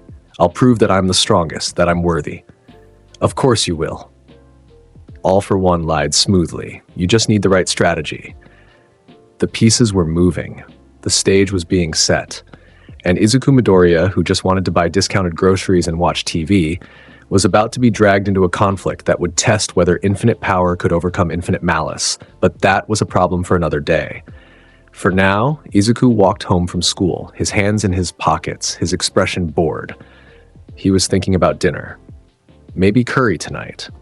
He had rice left over from yesterday, and there was a sale on chicken at the market. Simple concerns. Normal worries. The thoughts of someone who just wanted to be ordinary despite being anything but. Above him, the sky was clear and peaceful. The city bustled with life. Heroes patrolled the streets. Civilians went about their business, and in the heart of it all, the strongest being to ever exist wondered if he should buy the cheap curry mix or splurge on the premium brand. Such was the life of Midoriya Izuku, the one-punch hero. The final exams approached with the inevitability of a scheduled dentist appointment, something unpleasant that had to be endured. For most of Class 1A, this meant anxiety, last-minute cramming, and nervous speculation about which pro-heroes they'd face in the practical portion. The written exams were challenging enough, covering hero law, rescue protocols, and quirk theory. But the practical exams were the real test. Direct combat against professional heroes who wouldn't hold back. For Izuku, it meant his Tuesday afternoon was going to be interrupted. He sat at his desk during Aizawa's announcement about exam pairings, only half listening while mentally cataloging what groceries he needed to buy that weekend. Rice was running low. He should probably stock up on instant noodles too, since they were having a buy-two-get-one sale. Midoriya, Aizawa's voice cut through his thoughts. You'll be paired with Bakugo against All Might. The classroom went silent. Every student turned to stare at Izuku, then at Bakugo, then at each other. The implications were staggering. All Might, the symbol of peace, the strongest hero in Japan, against the student who had casually defeated a villain designed specifically to kill All Might. Bakugo's hands clenched into fists on his desk. His jaw tightened. He didn't explode into rage like he might have weeks ago. Instead, he just nodded once, curtly, and returned his attention forward. The old Bakugo would have been thrilled at the chance to prove himself against All Might. The current Bakugo understood that with Izuku as his partner, the match was already decided. This seems unfair. Ida raised his hand, his voice concerned. All Might is extremely powerful, but given Midoriya-kun's demonstrated abilities, shouldn't he face multiple heroes simultaneously to balance the pairing stands? Aizawa interrupted, his tone brooking no argument. Principal Nezu specifically requested this match. There are educational objectives beyond simple combat assessment. Izuku sighed quietly. Educational objectives meant this was going to take longer than usual. He hated when things took longer than usual. The written exams came first, spread across 3 days of testing that left most students mentally exhausted. Izuku scored exactly average on every subject, not because he struggled, but because he only studied the minimum required amount. Hero law, he memorized the basics. Rescue protocols, common sense, mostly. Quirk theory, didn't apply to him, but he read the textbook the night before. When the results were posted, he ranked 13th in the class. Yaoyorozu took first place, naturally. Ida and Todoroki rounded out the top 3. Bakugo placed 4th, and his eye twitched slightly when he saw Izuku's middling rank, evidence that his former rival wasn't even trying in academics either. Then came practical exam day. The testing facility was a massive urban area constructed specifically for hero training, complete with buildings, streets, and infrastructure. Each student pair would face their assigned pro hero in a different zone, with 30 minutes to either escape the area through a designated gate or successfully restrain their opponent with special capture tape. Class 1A gathered in the waiting area, watching monitors that displayed each battleground. The teachers had set up the brackets so everyone could observe and learn from each match. Todoroki and Yaoyorozu went first, facing Aizawa. The match was tense. Eraserhead's quirk nullification and combat expertise versus ice, fire, and creative item generation. They won through strategic teamwork, with Yaoyorozu creating infrared goggles to counter Aizawa's darkness advantage. Ida and Ojiro faced Power Loader in a confined industrial zone, winning by using Ida's speed to outmaneuver the hero's terrain manipulation. Uraraka and Aoyama battled 13 in a space simulation zone, barely securing victory by combining zero gravity and naval laser to create an escape opening. Each match took the full 30 minutes or close to it. The pro heroes pushed the students to their absolute limits, forcing them to think tactically and work together. Then came the final match of the day. Midoriya Izuku and Bakugo Katsuki versus All Might. Present Mike's voice echoed through the facility. Let's see how our students handle the symbol of peace. The assigned battlefield was a downtown replica. Tall buildings, wide streets, plenty of vertical terrain for All Might's mobility style.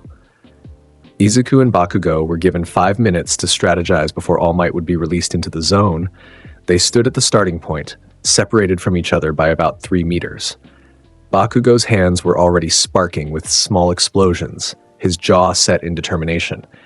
Izuku had his hands in his pockets, looking like he'd rather be literally anywhere else.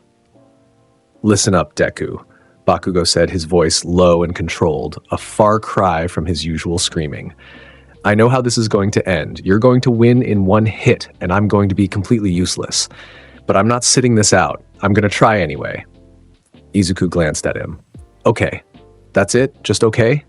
"What else do you want me to say?" Izuku shrugged. "You're right about how it'll end, but if trying makes you feel better, go for it. I'm not going to stop you." Bakugo's eye twitched. The casual confirmation that his assessment was correct, that there was zero doubt about the outcome, stung more than any insult could have, but he'd come to terms with this reality. He wasn't the strongest, he never would be, and that was fine. He could still be great without being the greatest. "Just don't make it too quick," Bakugo muttered. "I want All Might to at least take me seriously for a few seconds before you end it." "I'll try to time it right." The 5-minute preparation period ended. A buzzer sounded. Somewhere in the zone, All Might had been released. For approximately 15 seconds, nothing happened.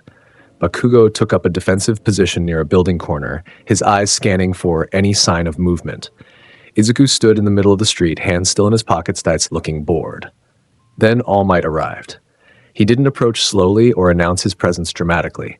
He came in at full speed, a blur of motion that crossed 3 city blocks in under a second. His fist, enlarged and powerful in his muscular form, drove directly toward Izuku's face with enough force to shatter concrete. "Detroit smash!"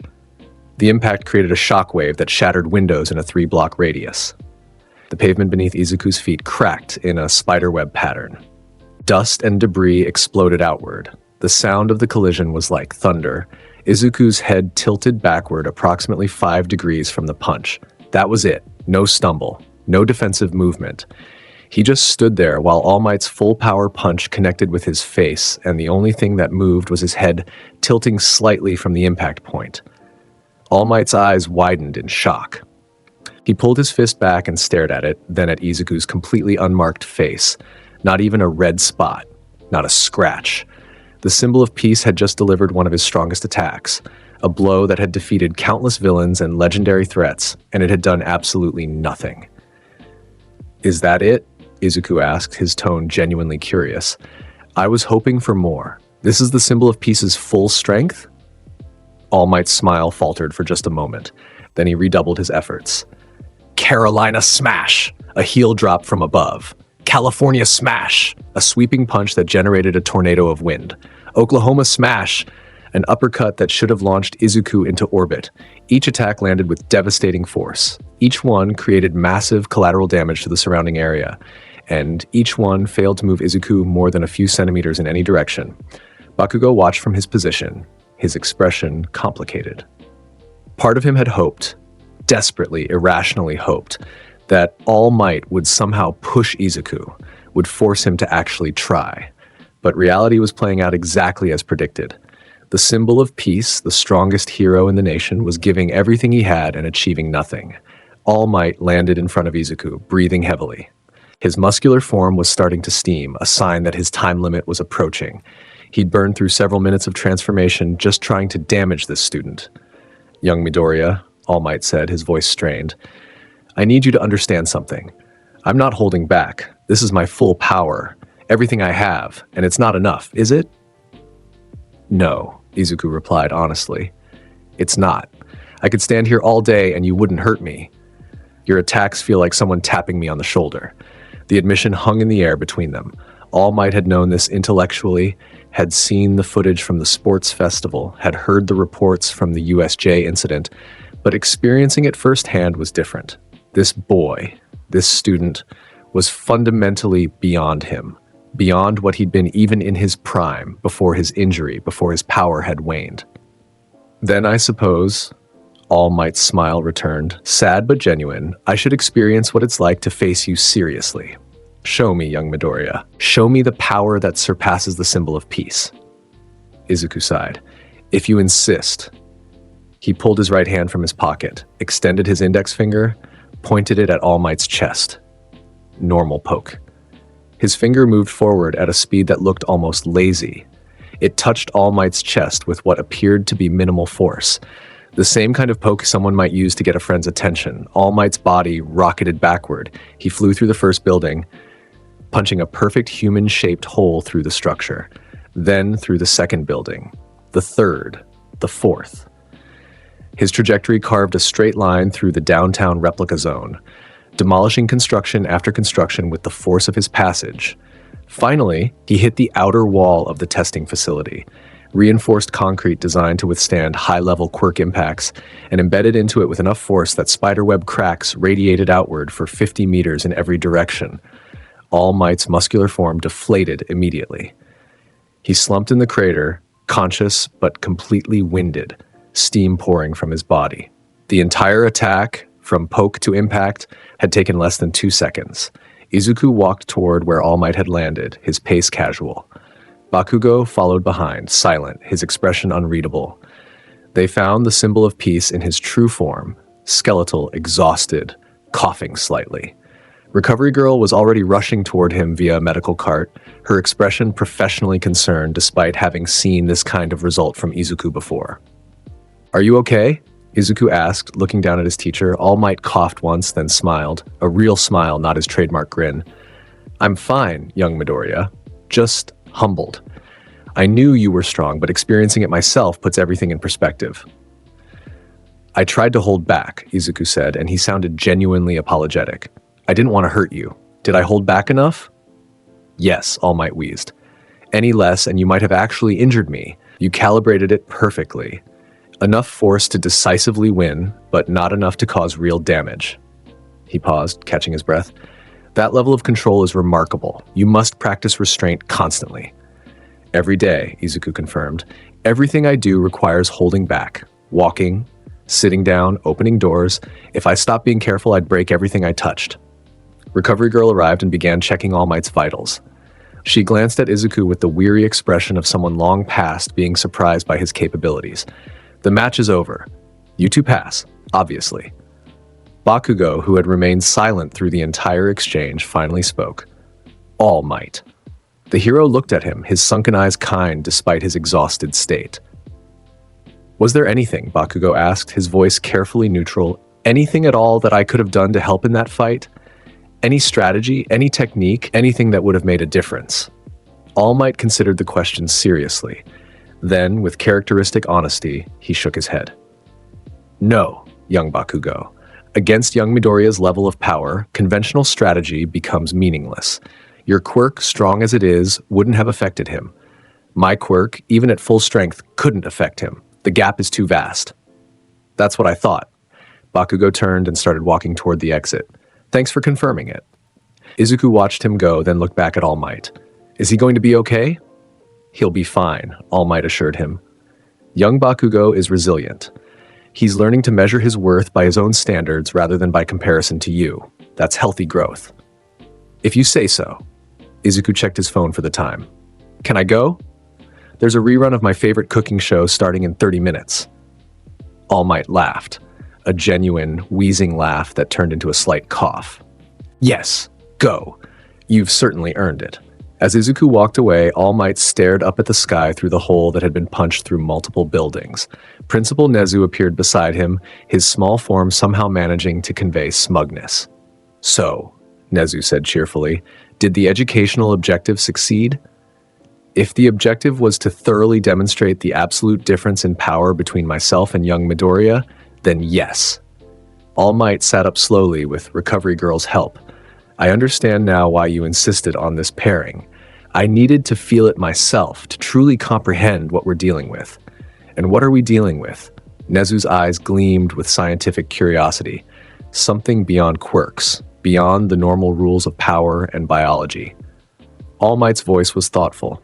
That boy isn't just strong. He exists out the framework we use to understand strength. And the most remarkable thing isn't his power, it's that despite having it, he remains fundamentally good. Bored, yes. Disengaged from heroism, certainly. But good. Indeed. Nezu hopped down from his perch, which is why we must ensure UA continues to nurture what humanity he has left. Power without purpose becomes dangerous, but power with even minimal altruism, however reluctant, that can save the world. All Might watched the monitors showing other students' exam results, then looked at the destruction left by Izuku's casual poke. I've spent my entire career being the symbol of peace, the strongest hero, the one everyone could rely on, and now I know there's a student in my class who makes me look weak by comparison. Does that bother you? Nezu asked. All Might was quiet for a moment. Then he smiled, his real smile, small and genuine. No, it's actually a relief. The world doesn't need to rely on me alone anymore. Even if young Midoriya doesn't want the responsibility, his mere existence makes society safer. That's enough. The exam results were posted the next day. Every pair had passed, some narrowly, some decisively. Izuku and Bakugo were listed as passing in 2.3 seconds, setting a record that would likely never be broken. In the classroom, students discussed their experiences. Todoroki talked about overcoming Aizawa's combat style. Uraraka described the terror of fighting 13's black hole quirk. Ida analyzed the tactical challenges of Power Loader's terrain control. Izuku slept at his desk, his head down, his breathing even and peaceful.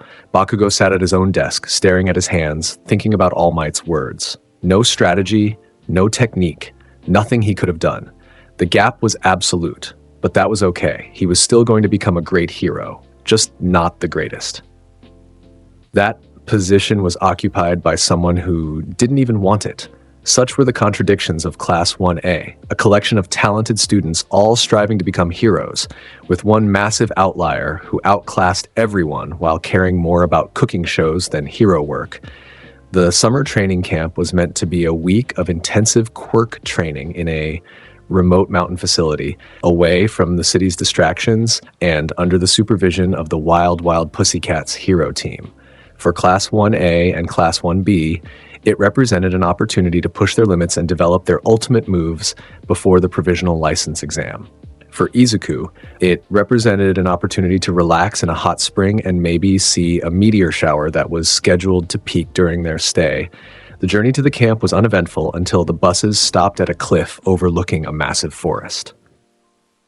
The Pussycats explained the training exercise. Students would have to traverse the forest using their quirks, facing earth beasts created by Pixie Bob's magic along the way. It was meant to take most of the day. The camp is at the base of that mountain. Mandalay pointed toward a distant structure barely visible through the trees. You have until evening to arrive. Start now. Most students groaned and began planning their route. Izuku looked at the forest, calculated the distance, and sighed. He could jump directly to the camp in one hop, but that would be showing off. Better to just walk through normally. He started down the cliff face, walking vertically along the rock as if gravity was a polite suggestion rather than a law. His classmates had stopped being surprised by things like this. The earth beasts attacked as expected, massive constructs of rock and dirt shaped like monsters. They were designed to be challenging for student-level heroes, requiring teamwork and creative quirk application to defeat. The first beast that charged Izuku took one look at him, stopped, and walked away. Pixie Bob, controlling it from a distance, felt the construct's magical feedback, an instinctive response that this target was too dangerous to engage. Even her earth magic recognized that attacking Izuku would be pointless. He walked through the forest unmolested, while behind him his classmates fought dramatic battles against increasingly complex earth constructs. By the time the sun was setting, he'd arrived at the camp and was the first one there by several hours.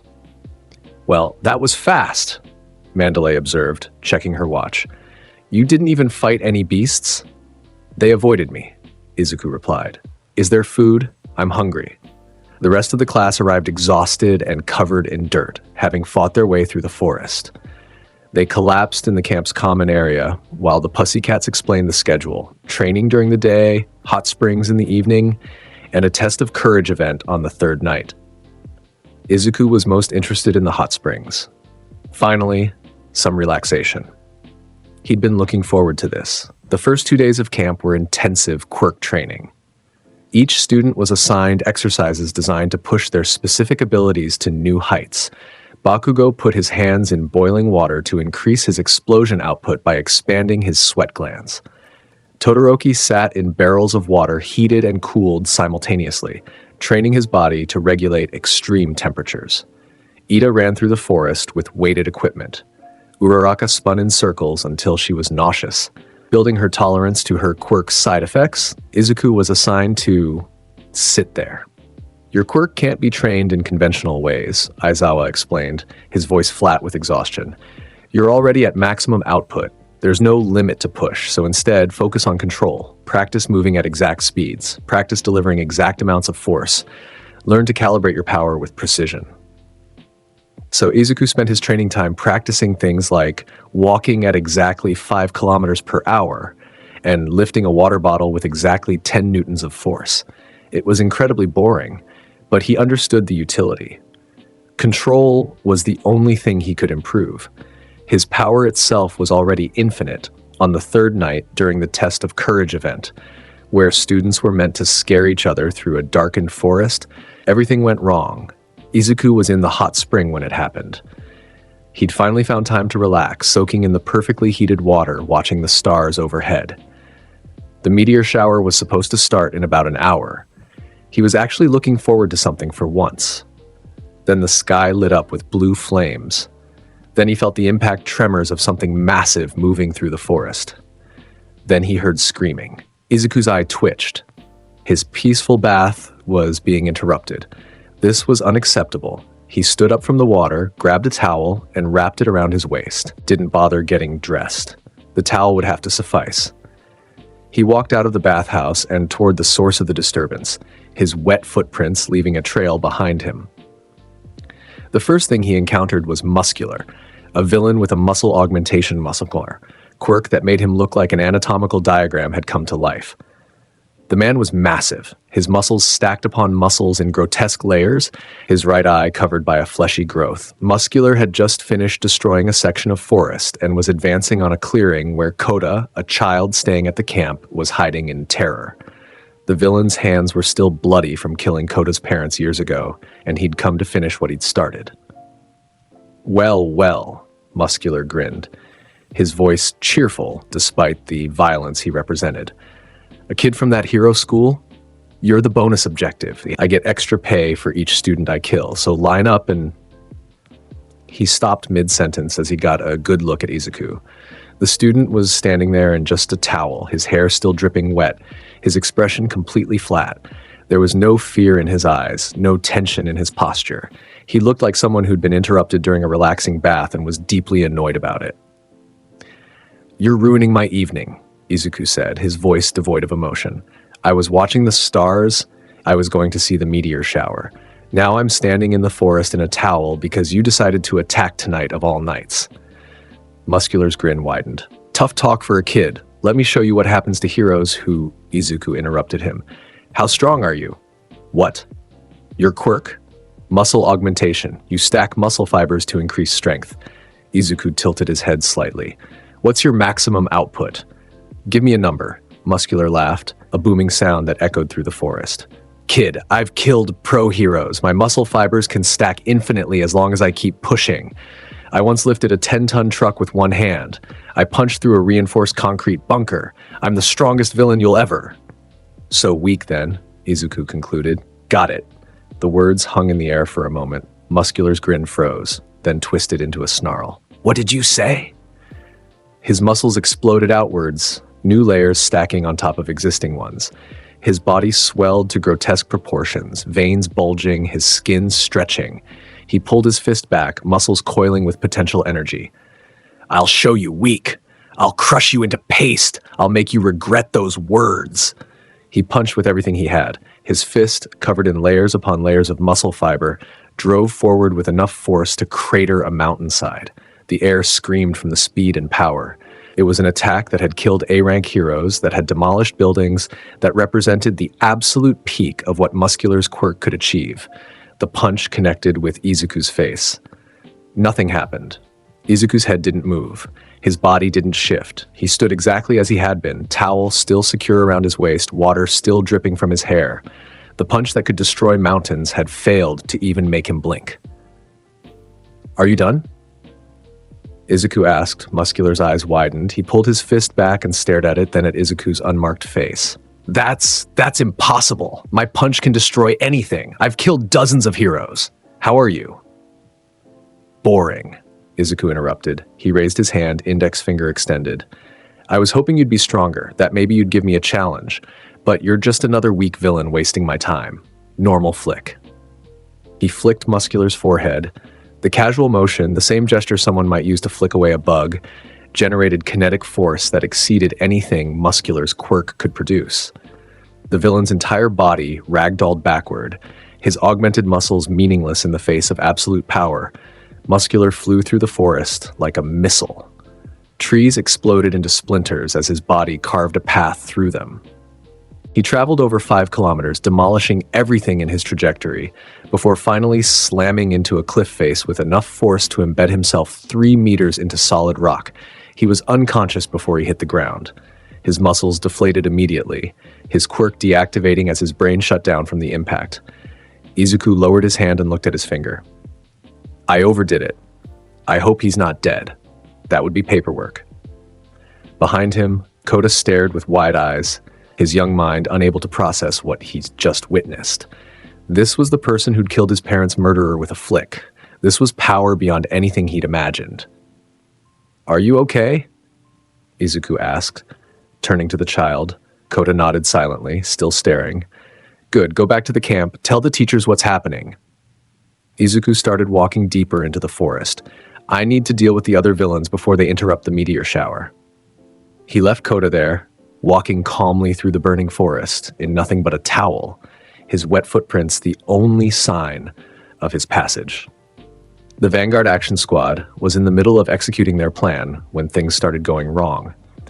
Dabi had been assigned to create chaos with his flames, cutting off escape routes and separating students.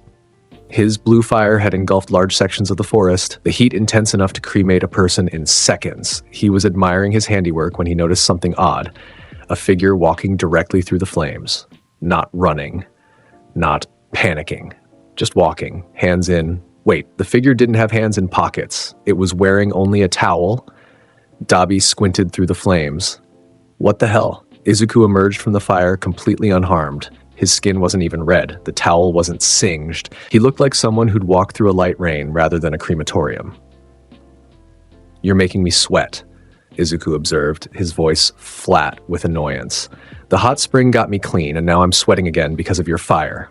That's annoying." Dabi's casual demeanor vanished. He recognized this student from the USJ reports, the one who'd vaporized the Nomu, the one who'd made Shigaraki retreat in terror. "You're that kid. The overpowered one." "Yeah. So if I fight you, I'm going to lose immediately." "Yeah," Dabi considered this, then shrugged. "Worth a shot. Cremation." He unleashed his maximum output, blue flames hot enough to melt steel, concentrated into a beam that would incinerate anything it touched. The fire roared toward Izuku with the intensity of a blast furnace. The flames washed over Izuku harmlessly. He stood in the center of an inferno, completely unaffected, his expression unchanging.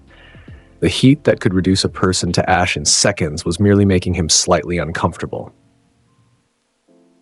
"Consecutive normal slaps," Izuku said.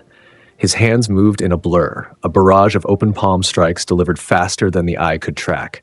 He wasn't actually hitting Dabi directly. The villain was several meters away, but the air pressure generated by the rapid hand movements created shockwaves that traveled through space like invisible hammers.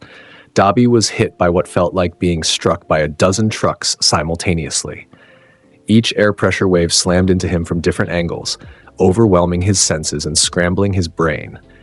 He collapsed instantly, his flames extinguishing as he lost consciousness. Izuku lowered his hands. One down. Elsewhere in the forest, Toga Himiko was hunting students, her knife ready to draw blood so she could transform and infiltrate.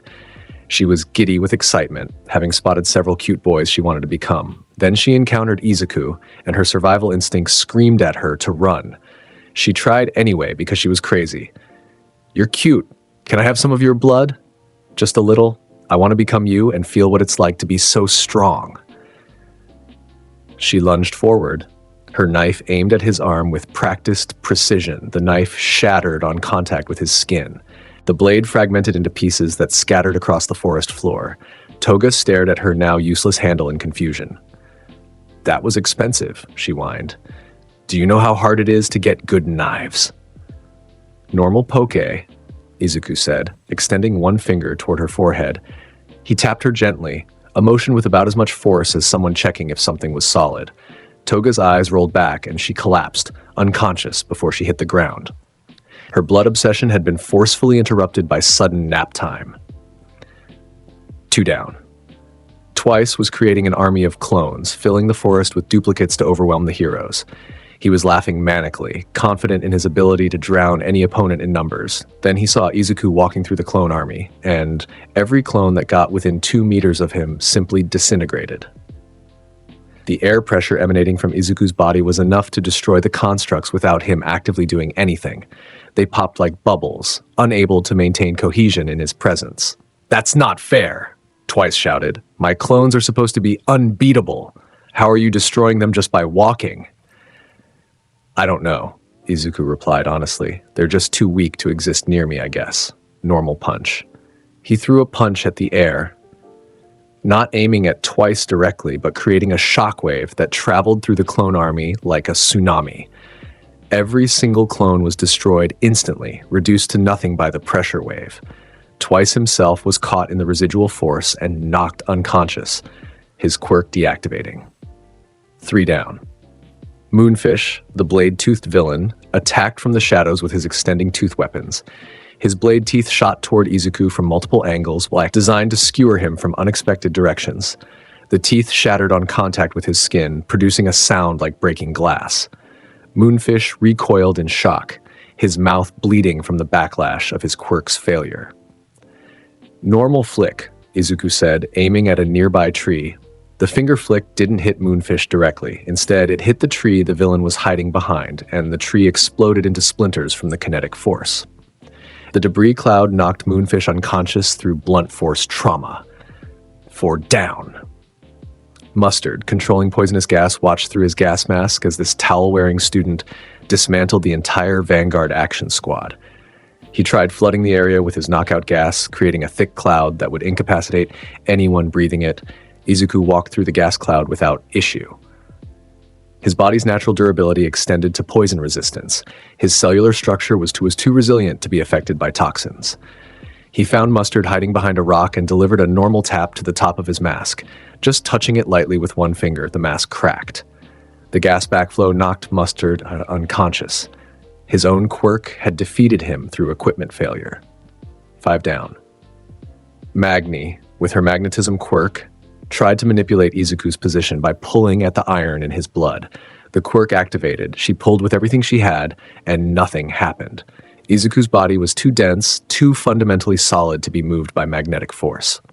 "That's frustrating," Magni said. Then she attacked with her giant magnet weapon. Swinging it like a club, the weapon shattered against Izuku's raised arm. He hadn't even formed a proper guard, just lifted his forearm slightly and let the giant magnet break itself on his skin. "Normal pokey," Izuku said, tapping Magni's shoulder. She flew backward and hit a tree, unconscious before impact. 6 down. Mr. Compress tried his compression quirk, attempting to trap Izuku in a marble. The blue energy surrounded Izuku, the compression field activated, and then failed spectacularly. Izuku's existence was too substantial to be compressed. Trying to marble him was like trying to fold space itself. The backlash from the quirk's failure knocked Compress backward. Izuku walked over to where the villain had fallen and delivered a normal tap to his top hat. The impact knocked him unconscious while leaving the hat intact. 7 down. The only villain who escaped was Dabi, and only because Kurogiri had opened a portal at the last second, grabbing the unconscious fire user and pulling him to safety before Izuku could collect him. The portal closed with a snap, leaving only a faint purple residue in the air. Izuku stood in the middle of the devastated forest, surrounded by unconscious villains, still wearing only a towel. The entire battle had taken less than 5 minutes. The Vanguard Action Squad, criminals who had been specifically chosen for their strength and combat ability, had been completely dismantled by one student who was annoyed about missing a meteor shower. He looked up at the sky. The meteor shower was starting. Bright streaks of light were beginning to appear across the darkness. "Finally," Izuku said, sitting down on a convenient rock. "Some peace and quiet." He watched the meteors for exactly 3 minutes before pro-heroes arrived, responding to the distress calls. They found the scene and stood in shocked silence, 7 villains unconscious and restrained, minimal collateral damage despite the high-level quirks involved, and 1 student sitting on a rock in a towel, watching the sky. "Midoriya-kun?" Aizawa's voice was strained. "What happened here?" "Villains attacked during my bath," Izuku replied, not looking away from the meteor shower. "I stopped them. They weren't strong." Aizawa looked at the unconscious criminals, recognized several wanted faces, and felt his eye twitch. "These are A-rank and B-rank villains. Some of them have killed pro-heroes, and you defeated all of them alone?" "They interrupted my evening. I was annoyed." Izuku pointed at the sky. "Look, a really bright one just passed." The pro-heroes exchanged glances. What could they even say? This student had single-handedly defeated what should have been an overwhelming force, then went back to stargazing like nothing had happened. "We need to check on the other students," Mandalay said urgently. "The villains might have hurt someone before Midoriya stopped them." "Koda is fine," Izuku reported. "I sent him back to camp. I don't know about the others." A quick search revealed that aside from minor injuries and some smoke inhalation, all the students were safe. The villain's plan had been to cause chaos, kidnap specific targets, and create terror. They'd succeeded in causing chaos for approximately 5 minutes before being systematically dismantled. Later, back at the camp's medical area, Principal Nezu arrived via helicopter. He assessed the situation, reviewed the captured villains, and listened to the reports from both students and teachers. Then he found Izuku, who had finally gotten dressed and was eating rice balls while sitting on the porch of the main building.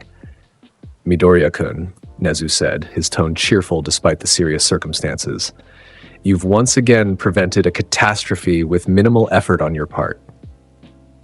They were weak, Izuku replied between bites. I kept expecting one of them to be strong, but they all went down in one hit.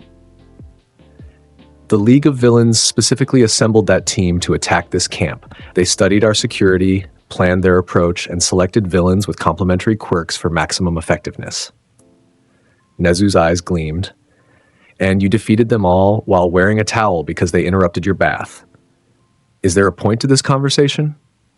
Just documenting your continuous ability to trivialize threats that would overwhelm professional heroes. Nezu smiled. Also, I need to inform you that your actions tonight will likely result in another commendation from the Hero Public Safety Commission. They're very interested in you. Can they be interested from a distance? I don't want to deal with bureaucrats. I'll handle the paperwork. Nezu turned to leave, then paused. By the way, did you at least enjoy the meteor shower? Yeah, Izuku said, and for the first time his expression softened slightly.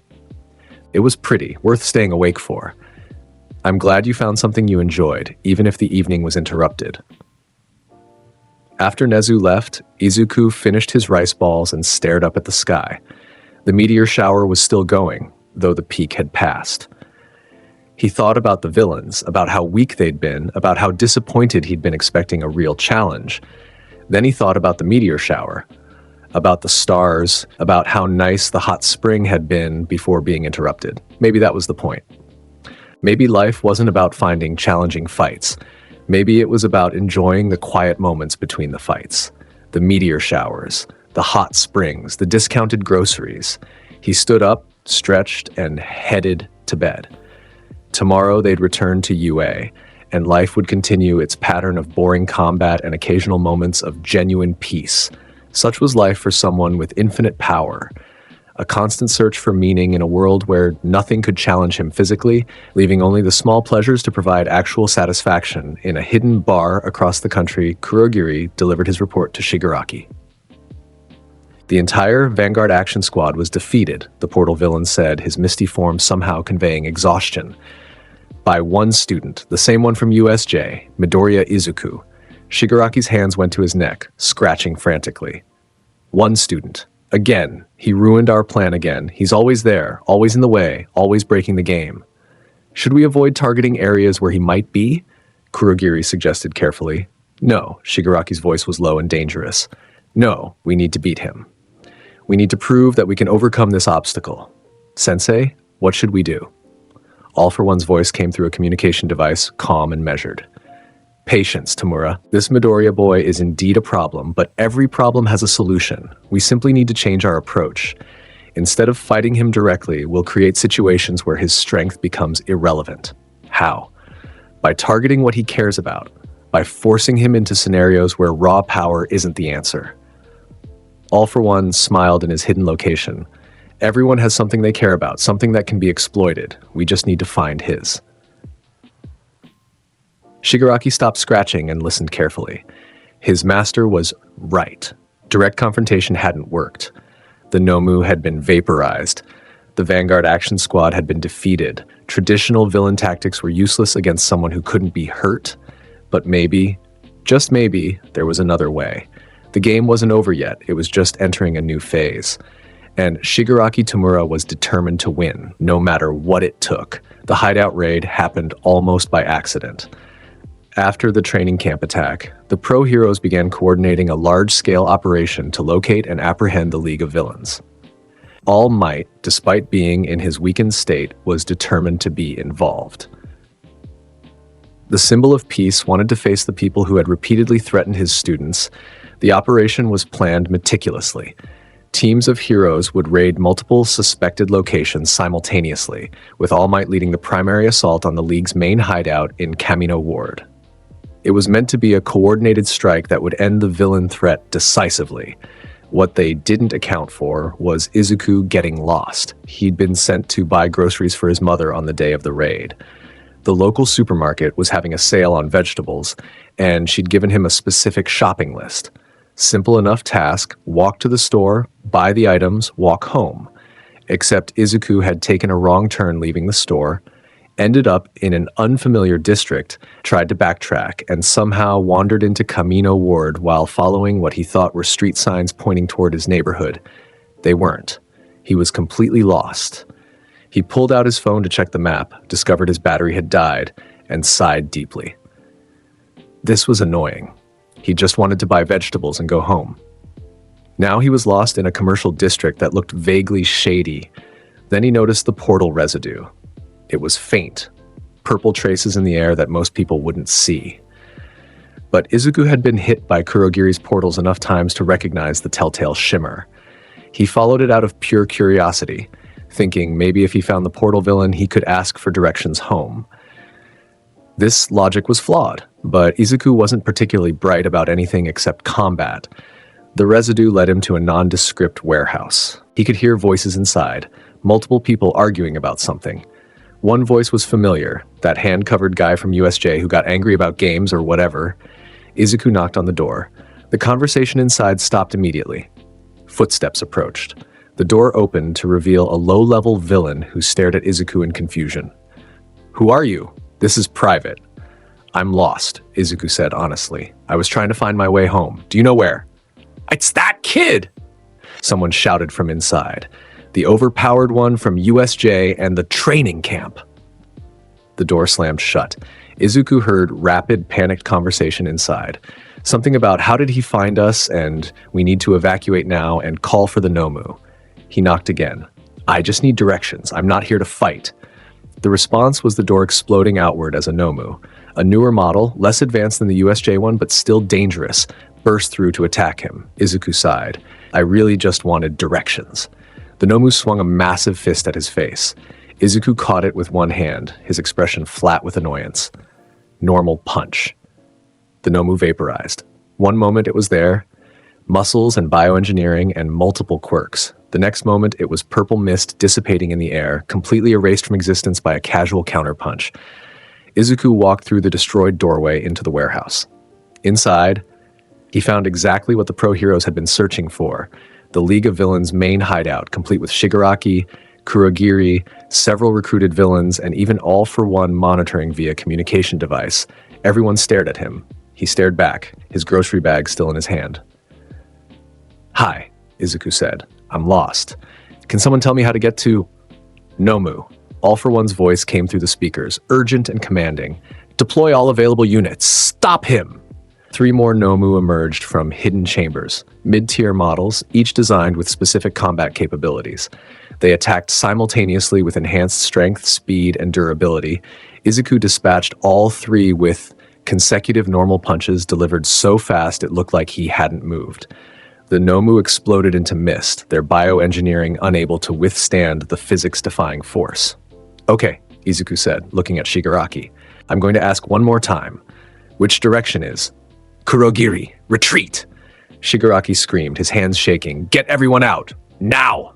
The portal villain began opening warp gates frantically, trying to evacuate their forces.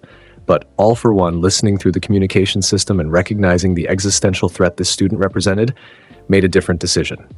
"Tamura, leave. Everyone leave. I'll handle this." The ancient villain's voice was calm despite the circumstances.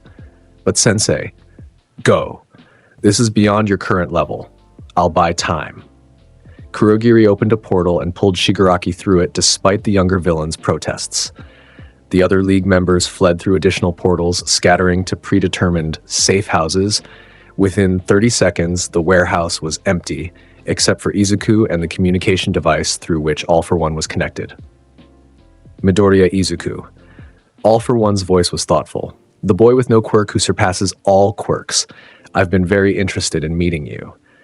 "I don't know who you are," Izuku replied honestly. "I just wanted directions home. I'm the person who has plagued Hero Society for over a century. I'm the one who gave Tamura Shigaraki his power. I'm the one who nearly killed All Might." A pause, and I'm the one who is currently analyzing everything about you to understand how you exist. "Okay," Izuku said, completely uninterested. "Can you tell me?" "I've used my quirks to scan you through the security cameras in this warehouse," All for One continued. I've analyzed your cellular structure, your energy patterns, your physical composition, and do you know what I found? I don't care. Nothing, absolutely nothing that explains your power. All for One's voice held genuine curiosity. You're quirkless. Every analysis confirms it. No extra joint, no quirk factor. By all biological markers, you're a normal human, yet you possess strength that defies physics itself. How? I trained. Izuku was getting bored with this conversation. Push-ups, sit-ups, squats, running, every day for 3 years. That's impossible. That training regimen couldn't produce your results. There's something else, some factor you're not aware of or not telling me.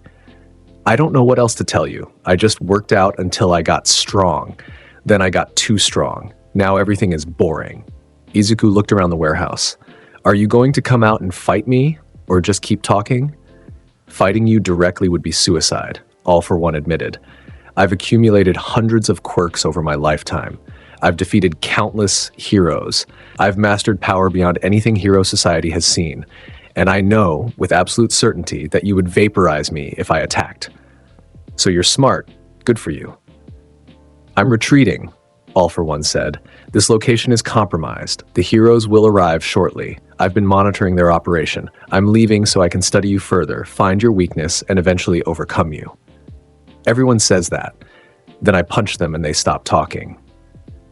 We'll see, Midoriya Izuku, we'll see. The communication device went dead. Izuku stood alone in the empty warehouse, his grocery bag still in hand, his vegetables probably getting warm. He pulled out his dead phone, realized it was still useless, and sighed. Then All Might burst through the wall. The symbol of peace arrived in his muscular form, ready for combat, his fists raised and his cape billowing dramatically. He scanned the warehouse, saw Izuku standing there alone, and his heroic expression faltered. Young Midoriya? What are you doing here? I got lost buying vegetables. Ended up here by accident. There were some villains. I asked for directions. They attacked me. I defended myself. Then everyone left. Izuku held up his grocery bag. My phone died, so I can't call my mom. Can you tell me how to get home? All Might stared at him. Behind him, other pro-heroes were arriving. Endeavor, Best Jeanist, Edgeshot, and the rest of the raid team. They'd come prepared for a massive battle against the League of Villains, ready to risk everything to stop the criminals. The warehouse was empty except for one lost student holding groceries. Did you? All Might's voice was careful. Did you engage the League of Villains alone? I just wanted directions. They got weird about it. Where are they now? They ran away. Some portal guy teleported them out. Firsting us, there was someone talking through a speaker who said he was going to study me and find my weakness. Izuku shrugged. He seemed smart. Knew fighting me directly was stupid. Endeavor pushed past All Might, his flames flickering with frustration. You're telling me that you accidentally stumbled into the League's hideout, fought them alone, and they fled? I didn't fight them. I defended myself. They attacked first. And what happened to the villains? They left, except for 4 Nomu things, those vaporized when I punched them. The pro-heroes exchanged glances. Their carefully planned raid had been preempted by a student who got lost buying vegetables. The League of Villains, one of the most dangerous criminal organizations in Japan, had been forced to abandon their main hideout because of one lost kid. All Might felt something between pride and exasperation. Young Midoriya? You can't just accidentally solve major villain operations while running errands. I didn't mean to. It just happened. Best Jeanist, his denim-styled costume somehow maintaining its elegance despite the tense situation, spoke up. Did they say where they were going? No. They just left really fast. Izuku looked at his grocery bag again. Can someone please give me directions home? My mom is going to be worried. All Might deflated into his true form, coughing slightly. Come on, kid. I'll get you home. But first we need to secure this location and see if they left any evidence behind. The heroes spent the next several hours searching the abandoned hideout. They found documents, plans, lists of potential recruits, and evidence of the League's various operations. It was valuable intelligence that would help prevent future attacks. Izuku sat outside on a bench, eating a rice ball one of the heroes had given him, waiting for someone to remember to take him home. His vegetables were definitely warm now, which was annoying. They'd need to be refrigerated as soon as possible or they might spoil. Eventually, All Might finished his duties and drove Izuku home in a vehicle provided by the Hero Agency. The drive was quiet for a while before All Might spoke. "Young Midoriya, do you understand the significance of what happened today? I accidentally found some criminals and they ran away. You inadvertently prevented a major villain operation. The League was planning something significant from that hideout. Your presence forced them to abandon months of preparation." "Okay," All Might sighed. "Does nothing impress you? Does nothing excite you?" Izuku thought about it. "The meteor shower at the training camp was nice. I liked that. Natural phenomena excite you more than major villain confrontations. The meteor shower was pretty and peaceful. Villains are annoying and waste my time." They drove the rest of the way in silence. When they arrived at Izuku's apartment, his mother was waiting anxiously by the door. She saw All Might's vehicle and immediately knew something had happened. "Izuku, are you okay? Why are you with All Might?" "What happened? I got lost and accidentally found some criminals. I'm fine, Mom. Here are your vegetables. Sorry they got warm." Izuku Midoriya took the grocery bag automatically, her mom instincts processing the casual way her son described what was probably a dangerous situation. "Lost? Criminals? Are you hurt?" "I'm fine." Izuku bowed slightly to All Might. "Thanks for the ride. Can I go now?" All Might waved him off, then spent the next 20 minutes explaining to Inko what had actually happened, minus the most terrifying details about how easily her son had dismantled the villain organization.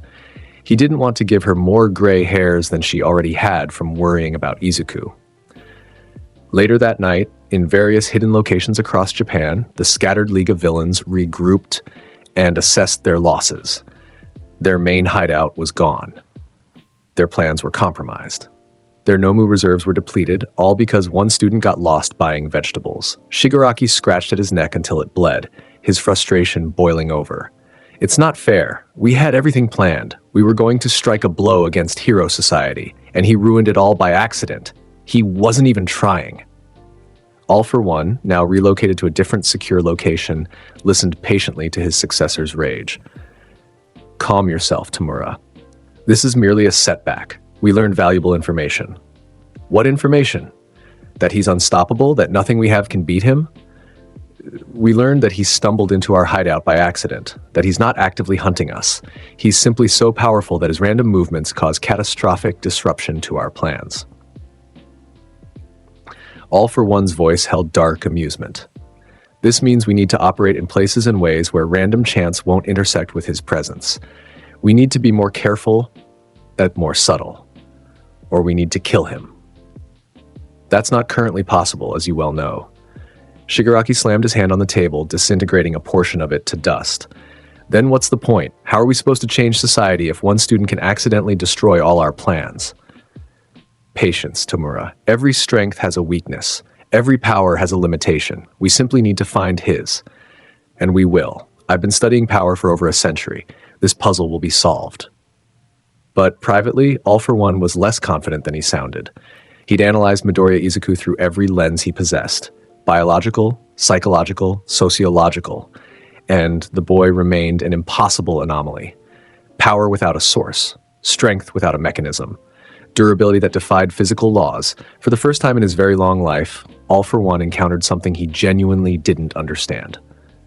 And that uncertainty was both fascinating and terrifying. The Provisional Hero License exam was held at a massive testing facility designed to simulate various disaster and rescue scenarios. Over 1,000 students from hero schools across Japan gathered to compete for the limited licenses that would allow them to perform hero work officially. For most participants, this was a crucial stepping stone in their careers. For Izuku, it was mandatory attendance that interrupted his weekend. The exam had 2 parts: a rescue scenario and a combat elimination round. Students needed to score high enough in both portions to pass.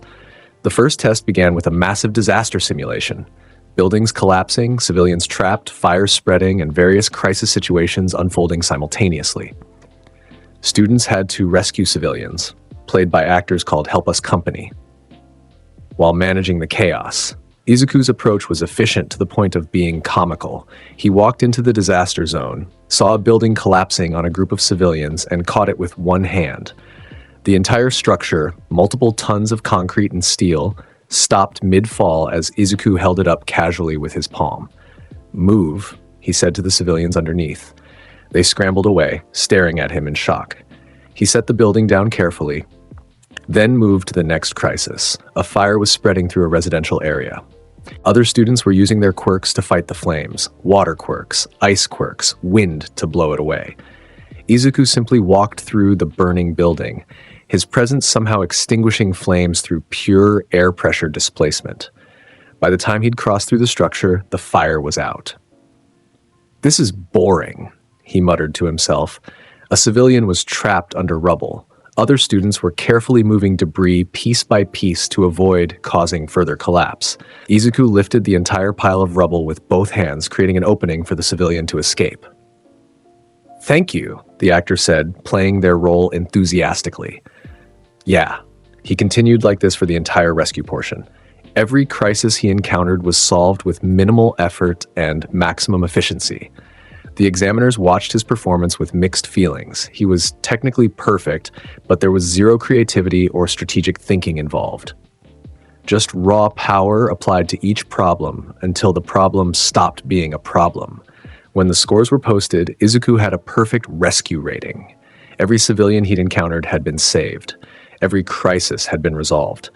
But his approach was noted as lacking in nuance and overly reliant on physical strength.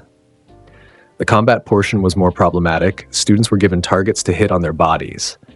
If you hit another student's targets with the special balls provided, they were eliminated. Last student standing would advance. It was meant to test combat awareness, strategy, and the ability to use quirks in dynamic fighting scenarios. Izuku stood in the combat arena, balls in hand, looking supremely bored. The other students recognized him immediately. "That's the UA student who won the sports festival. The one who split the sky. We can't possibly beat him." Half the students immediately ran in the opposite direction, trying to avoid him entirely. The other half, either brave or foolish, decided to team up and try to overwhelm him with numbers. Approximately 40 students rushed him at once, throwing balls and using quirks to enhance their attacks. It should have been an impressive, coordinated assault. Izuku stood still and let them attack. The balls bounced off his body harmlessly. He was too durable for the soft projectiles to stick to his targets. Quirk-enhanced attacks failed to move him. Energy blasts dissipated against his skin. Physical strikes accomplished nothing. After 30 seconds of this, Izuku sighed. "Are you guys done?" He threw one ball. Not at any student specifically. Just straight up into the air. The ball traveled upward, accelerated by his throw to supersonic speeds. It hit the ceiling of the arena, ricocheted at an impossible angle, and began bouncing around the combat zone like a demented pinball. The single ball, moving faster than eyes could track, hit 40 students' targets in rapid succession through pure chaos physics. Everyone who'd attacked him was eliminated simultaneously. Their targets registered hits, and they were out of the exam. Izuku walked away from the stunned crowd, found a shaded area, and sat down to wait for the time limit to expire. The problem became apparent quickly. Other students refused to approach him. They'd either been eliminated by his chaos ball or were too intimidated to try. The combat portions stalled as everyone avoided the one student who could end them effortlessly. After 20 minutes of this standstill, the examiners had a problem. The exam couldn't proceed if one participant was so dominant that combat became impossible. The head examiner, a hero named Miss Joke, approached Izuku with an awkward smile. "So, Midoriya-kun, we have a small issue." "Okay." "You're too strong for this test to be meaningful. You've eliminated 40 students without trying, and everyone else is too scared to approach you. That's their problem, not mine." "Well, technically it's our problem because the exam can't progress." She laughed awkwardly. "So we're going to have you sit this portion out. You've already qualified based on your rescue performance." "Can I go home then?" "Please do." Izuku stood up, returned his balls to the equipment area, and walked out of the combat zone. Behind him, students sighed with relief as the impossible obstacle removed itself from play. The exam continued without him. Students fought each other with appropriate intensity. Quirks were showcased. Strategies were employed. Everything proceeded as designed once the outlier was removed. Izuku, meanwhile, caught a train home and made it in time for a sale on pork cutlets at his favorite supermarket. He considered this a successful day.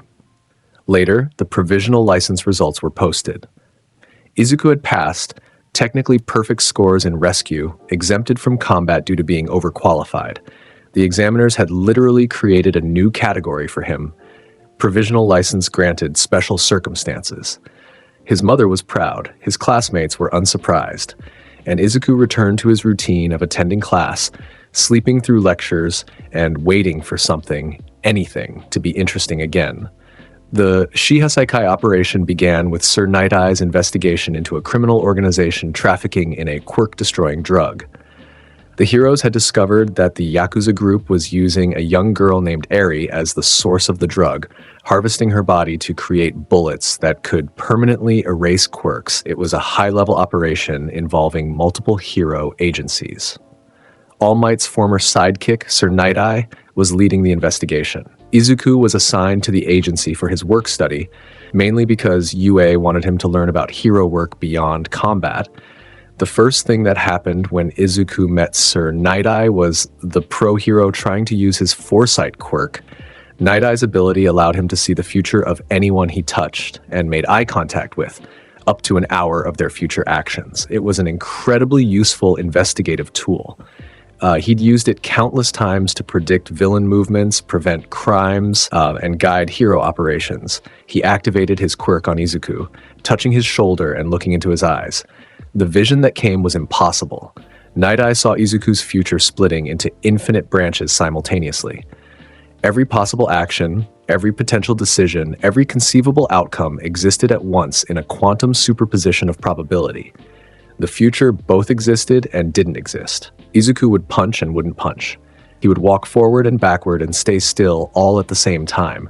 The sheer impossibility of processing this information caused Night Eye's brain to overload.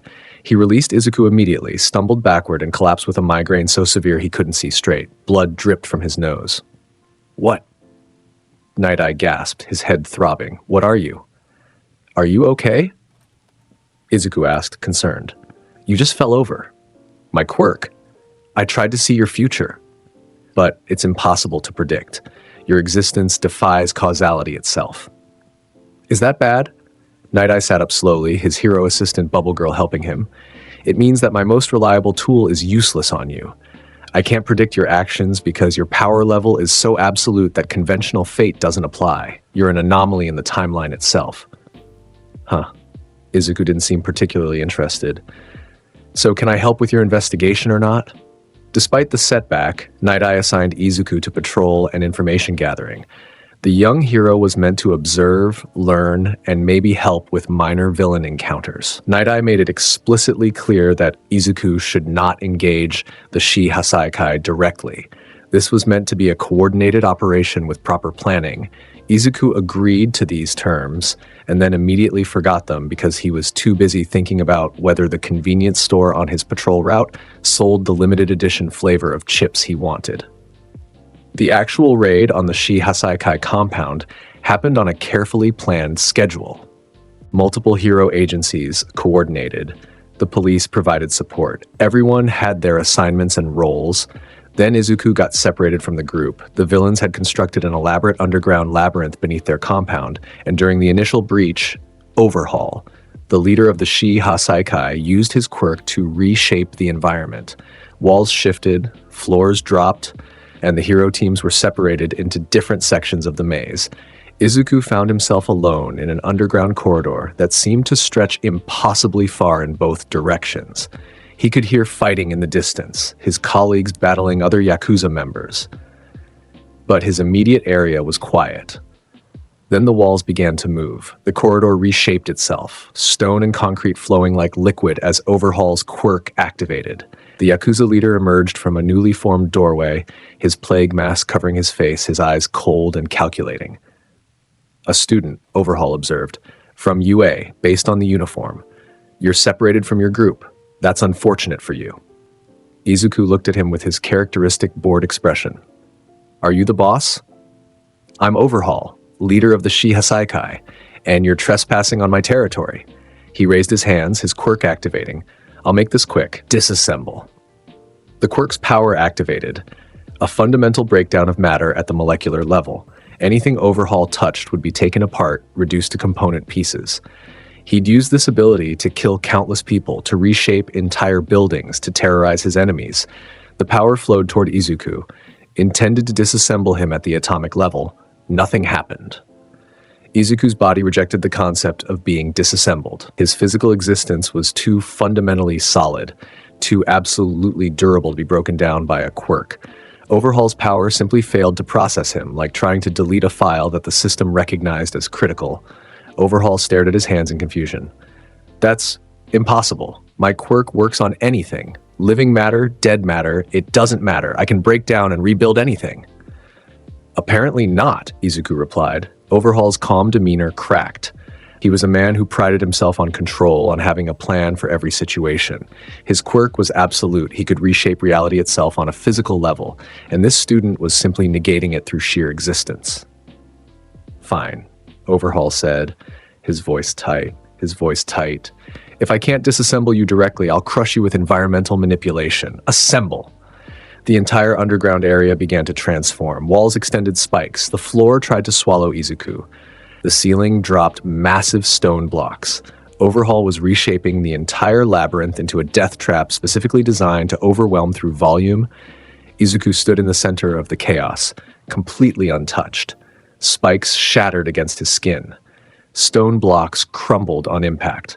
The floor's attempt to entrap him failed because his body couldn't be moved by conventional force. This is elaborate, Izuku observed, looking around at the constantly shifting environment. But it's still weak. Weak! Overhaul screamed, his composure completely gone. I'm reshaping the entire underground. I'm using enough power to destroy a city block. How are you calling this weak? Because it's not hurting me. If an attack doesn't hurt me, it's weak. That's how it works. Overhaul made a decision. He grabbed one of his subordinates who'd been hiding nearby, a man named Chronos who could slow down time in a localized area. Overhaul's quirk activated, and he fused with Chronos, combining their bodies into a monstrous amalgamation of flesh and power. The transformation was grotesque. Overhaul's body swelled with additional mass, his arms extending into massive blade-like appendages. His new form had elements of chronostasis incorporated, multiple eyes for enhanced perception, temporal manipulation abilities, and increased strength beyond his normal limits. Now I'm serious, the fusion monster said, its voice distorted by the combined vocal cords. Now you'll see what real power looks like. It attacked with everything. Blades that could cut through steel, temporal slow fields to hinder movement, devastating strikes backed by enhanced strength, and continuous environmental manipulation that kept the entire area in flux. Izuku dodged the first few attacks out of habit, then stopped bothering. The blade strikes bounced off his skin. The temporal fields failed to slow him down. His existence apparently moved at its own pace, regardless of time manipulation. The environmental chaos was just background noise. Serious series, Izuku said, pulling his fist back. Serious slap. He swung his open palm horizontally through the air. The attack didn't hit Overhaul directly. Izuku's hand passed through empty space about 2 meters to the left of the fusion monster. But the air pressure generated by the motion created a shockwave that did something impossible. The shockwave not only struck Overhaul with enough force to instantly separate him from chronostasis, knock both unconscious and embed them into the far wall, it also reversed the environmental damage Overhaul had caused. The labyrinth repaired itself. Walls moved back into their original positions. Floors reformed. The underground area restored itself to its pre-battle state through sheer force reversing entropy. It was as if Overhaul's quirk had been played in reverse, undoing all his manipulation through pure kinetic energy, somehow exceeding the thermodynamic arrow of time. Izuku lowered his hand and looked at the destruction he'd caused. I overdid it. Again. He walked over to where Overhaul and Chronostasis lay unconscious. Then he heard crying, a small, frightened sound from a nearby chamber. Following the sound, he found Eri, the little girl the villains had been experimenting on. She was huddled in a corner, terrified, her small body covered in bandages from the constant harvesting of her blood and cells. Hey, Izuku said, his voice as gentle as his monotone allowed. You're safe now. The bad guys are unconscious. Eri stared at him with wide red eyes, too traumatized to trust, too scared to move. I'm not going to hurt you, Izuku continued. He sat down on the floor, making himself less threatening through body language. I'm a hero student. Well, I'm training to be a hero. I'm not very good at the comforting people part, but I know you're important and we've been looking for you. The bad man. Eri's voice was tiny, broken. Is unconscious in the other room. He can't hurt you anymore, I promise. Izuku held out his hand. Come on, let's get you out of here. Eri hesitated, then slowly reached out and took his hand. Her small fingers wrapped around his, and Izuku stood up carefully, leading her out of the chamber. The other heroes found them emerging from the labyrinth. Sir Night-Eye, Mirio, several pro-heroes, all of them battered from fighting Yakuza members. They stopped and stared at Izuku walking calmly with Eri, the underground area somehow restored to normal behind them. Midoriya? Night-Eye's voice was strained. What happened? We heard a massive impact, and then, did the environment repair itself? I fought the boss guy, Izuku replied. He tried to disassemble me with his quirk. It didn't work. He got mad and turned into a monster. I slapped him. The shockwave apparently reversed his environmental manipulation. He and another villain are unconscious back there. Night-Eye stared at him for a long moment, processing this information. Then he laughed, a tired, slightly hysterical laugh. Of course you defeated Overhaul alone. Why did I expect anything different? Mirio, who had been fighting desperately to protect Eri and had nearly lost his quirk in the process, looked at the little girl holding Izuku's hand. Is she okay? She's scared, Izuku said, but she's safe now. Right? Eri nodded slightly against his leg, still too traumatized for words, but finding some comfort in the strong, calm presence of this strange student who had saved her. The operation was declared a success. Overhaul was arrested. His subordinates were apprehended. The quirk-destroying bullets were confiscated, and Eri was taken into protective custody, where she could receive proper medical care and psychological support. In the aftermath, Sir Night-Eye approached Izuku privately. I need to apologize, the pro-hero said, his expression serious. I doubted whether having you on this operation was wise.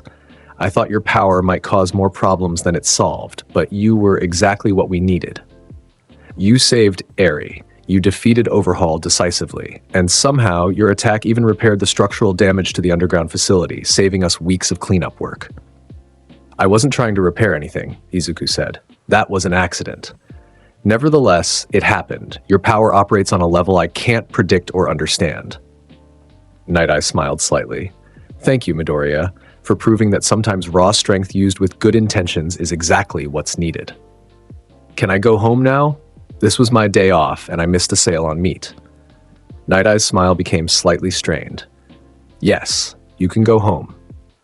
Later, Eri would be placed under UA's protection while arrangements were made for her long-term care. She would occasionally see Izuku in the hallways, and her traumatized face would light up slightly, recognizing the person who had saved her, who had been calm and gentle when she needed it most. And Izuku would wave at her awkwardly, not really knowing what to do with this child's gratitude, but accepting it as one of those things that happened when you saved people. The months following the Shiha Saikai operation passed in a blur of minor events that barely registered on Izuku's interest scale. The UA School Festival happened. Izuku helped with setup, carrying equipment and stage materials with casual displays of strength that made construction crews uncomfortable. When asked to perform, he declined, citing stage fright about non-combat situations. He watched his classmates' band performance from the back, thought it was pretty good, and left early to catch a sale on groceries. Gentle Criminal attempted to infiltrate the festival. Izuku caught him completely by accident while taking out trash behind the main building. The would-be villain tried his elasticity-based combat style. Izuku poked him once. Gentle Criminal fell unconscious and had an immediate existential crisis about whether his dream of becoming a famous villain was even achievable in a world where students could defeat him with casual pokes. The joint training exercise between Class 1A and Class 1B became a showcase of quirk creativity and strategic thinking. Every match was intense and educational. Then came Izuku's turn, and the teachers instituted special rules. Both hands in pockets, only one leg for movement, and he had to hum a song the entire time to limit focus. He still won effortlessly. hopping around on one leg while humming the theme song from his favorite cooking show, defeating his entire opposing team through air pressure generated by his movement. The Class 1B students weren't even angry. They were just resigned to the reality of facing someone who couldn't be challenged by normal means. Shinso attempted his brainwashing quirk during a match. Izuku responded to his question, the brainwashing activated, and then immediately failed because Izuku's willpower was too absolute to override. The mental command just bounced off his consciousness like trying to hypnotize a rock. "That was interesting," Izuku said afterward. "I felt something try to control me. It tickled." Shinso looked like he'd been personally attacked by the universe. The hero billboard chart saw significant changes. All Might had fully retired, creating a vacuum at the top. Endeavor took the #1 spot by default, but his ranking felt hollow. How could he be the strongest when there was a student at UA who could vaporize him with a sneeze? The pro-hero community began quietly acknowledging the Midoriya problem. The fact that they had an unstoppable force in training who was stronger than all of them combined but couldn't be officially ranked because he was still a student. Some heroes found it reassuring that such power existed on the side of good. Others found it deeply unsettling that their entire profession had become somewhat obsolete. Endeavor, in particular, struggled with this reality. He'd spent his entire life trying to surpass All Might. He'd trained to the point of self-destruction. He'd created his family specifically to breed a successor who could achieve what he couldn't. And now, he discovered that none of it mattered. There was a quirkless kid who had accidentally surpassed everyone through simple exercise. During a chance encounter at UA, where Endeavor was visiting for a meeting, he found Izuku napping under a tree. "Midoriya," Endeavor said, his voice gruff. Izuku opened one eye. "Hello, sir. I've seen footage of your capabilities, I've studied your fights, and I need to know something." Endeavor's flames flickered with intensity. "How? How did you achieve this level of power without a quirk? What secret training did you undergo? What hidden technique did you master? I did push-ups, sit-ups, squats, and running every day for 3 years. That's not possible. I know, but it's what happened." Izuku sat up slightly. "I don't understand it either. I just kept training because I was angry about being quirkless, and at some point I broke through some kind of limit. Then I kept getting stronger even though I wasn't trying to anymore. Now I'm stuck like this." "Stuck?" Endeavor's voice held disbelief. "You have infinite power, and you call it being stuck? I can't enjoy fighting anymore. Every opponent goes down too easily. I can't find a challenge. I can't push myself. I'm just bored all the time." Izuku lay back down. "You worked your whole life to get strong, but at least you can still fight people who challenge you. I don't have that, so yeah, I'm stuck." Endeavor stared at him for a long moment. Then, surprisingly, his expression softened slightly. "I hadn't considered that perspective, being too strong to be challenged. It's not fun. I'd trade some power for an actual interesting fight." Izuku closed his eyes. "But I can't control it, so I just do hero work because it's the responsible thing to do with this strength."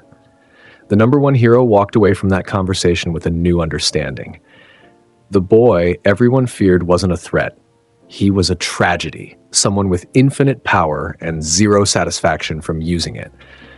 As winter approached and Class 1A prepared for their second year, there were whispers of a coming conflict. Intelligence reports suggested the remnants of the League of Villains were planning something major. All for One, despite his retreat, was still manipulating events from the shadows, but none of this concerned Izuku particularly. He was more focused on the fact that his favorite supermarket was having their annual year-end sale, the biggest discount event of the entire year, with 70% off everything. He'd been preparing for this sale for months. He'd made lists, checked prices, calculated exactly what he needed to buy. This was important. This mattered. And then the villains decided to attack on the same day as the sale. The final war began not with a dramatic declaration or a symbolic gesture, but with coordinated strikes across multiple cities. The League of Villains, now reinforced with new recruits and led by a fully empowered Shigaraki who had completed his fusion with All for One, launched their operation to destabilize Hero Society completely. High-end Nomu were deployed to major population centers. Villains attacked hero agencies. Panic spread as the scope of the assault became clear. This wasn't a targeted raid or a single incident. It was total war. The heroes responded with everything they had. Pro heroes across the country mobilized. Students from hero schools were evacuated to safe zones. The military was put on standby. Emergency broadcasts warned civilians to shelter in place, and Izuku was at the supermarket, shopping cart in hand, loading up on discounted items. The evacuation alarm began blaring. Emergency announcements instructed everyone to leave the store immediately and head to designated shelters. Izuku looked at his shopping cart. He just finished collecting everything, 70% off. Rice, noodles, vegetables, meat, eggs, seasonings, everything he needed for a month, all at massive discount. The total savings would be enormous. He looked at the evacuation notice. He looked back at his cart, his eye twitched. "They're interrupting the sale," he said quietly, his voice completely flat. "The once-a-year sale, the one I've been waiting for since last January, the 70% off sale. They're making me abandon my cart." A nearby shopper instinctively backed away from him. There was something in Izuku's tone, an absence of emotion that was somehow more terrifying than anger. This wasn't rage. This was absolute done-with-everything resignation. The temperature in the supermarket seemed to drop. The lights flickered. Even people who didn't know who Izuku was felt the sudden shift in atmospheric pressure. "I need to stop them," Izuku continued, still in that flat, emotionless voice, "so I can come back and finish shopping before the sale ends." He walked toward the exit, leaving his cart carefully positioned near the checkout lanes. His expression had changed. The art style shifted into hyper-detailed intensity. His eyes had become serious in a way they never were during actual combat training. This wasn't someone preparing for battle. This was someone who had been pushed past boredom into genuine irritation. He arrived at UA to find chaos. The campus was under siege. Multiple high-end Nomu were attacking the grounds, each one designed with specific combat capabilities and enhanced durability. Buildings were damaged. Students were being evacuated by teachers. The pro heroes who taught at UA were fighting desperately to hold the line. And in the center of it all stood Shigaraki Tamura, fused with All for One, his body radiating power from dozens of stolen quirks. He'd achieved his transformation, becoming the new symbol of fear that All for One had groomed him to be. The fusion had made him powerful beyond anything the League had fielded before. He had All for One's quirk-stealing ability. He had Decay, which could disintegrate anything he touched. He had regeneration, multiple strength enhancements, speed boosts, durability upgrades, energy projection, and countless other stolen powers accumulated over All for One's century-long existence. He saw Izuku approaching and grinned. A manic, desperate grin. "Finally, I've been waiting for this. I've spent months preparing, training, evolving. I've absorbed every powerful quirk I could find. I'm immortal now. I'm unbeatable. You made me miss the sale," Izuku interrupted, his voice cold and flat. "The 70% off sale, once a year. I had a cart full of groceries, 70% off." All for One, speaking through Shigaraki's shared consciousness, felt a flicker of unease. He'd studied Midoriya Izuku extensively. He'd analyzed his patterns, his behaviors, his responses. The boy was powerful but disengaged, bored by combat, uninterested in conflict. But this wasn't the same Midoriya they'd observed before. This was someone who had been genuinely inconvenienced, whose plans had been disrupted, who had lost something he actually cared about. "Do you think I care about your shopping?" Shigaraki laughed. "I'm about to remake the entire world. I'm going to destroy hero society. I'm..." "Serious series," Izuku said, his expression becoming the blank-eyed Saitama stare. His fist pulled back slowly, deliberately. The ground beneath his feet cracked just from the shift in his stance. Serious punch. The sky darkened. Not metaphorically. The actual sky dimmed as atmospheric pressure began building around Izuku's fist. Clouds swirled overhead, forming a vortex centered on UA. Pro heroes and villains alike stopped fighting, feeling the fundamental change in the air itself. All for One activated every defensive quirk in his arsenal. Barrier creation, damage reflection, force absorption, regeneration, hardening, intangibility, dimensional shifting, hundreds of protective abilities working simultaneously to create the most comprehensive defense ever assembled. "Bring it," Shigaraki screamed, his body glowing with combined quirk energy. I can withstand anything. I've prepared for this. All these quirks will. Izuku punched. For exactly 0.01 seconds, All for One's stolen quirks tried to process the incoming force. Barrier creation activated. The barriers shattered instantly. Damage reflection attempted to redirect the kinetic energy. The reflection quirk overloaded and broke. Force absorption tried to nullify the impact. The absorption capacity was exceeded in milliseconds. Regeneration kicked in. The damage was coming too fast to heal. Hardening increased durability. The punch ignored hardening. Intangibility shifted Shigaraki's body out of phase with reality. The punch hit him anyway, somehow connecting with something beyond physical form. All the quirks, hundreds of stolen abilities, each one powerful enough to make a pro hero, all working in perfect coordination, failed simultaneously. Shigaraki's body wasn't destroyed so much as it was erased. The punch connected with his guard, and the sheer impossibility of the force caused his physical form to disintegrate at the quantum level.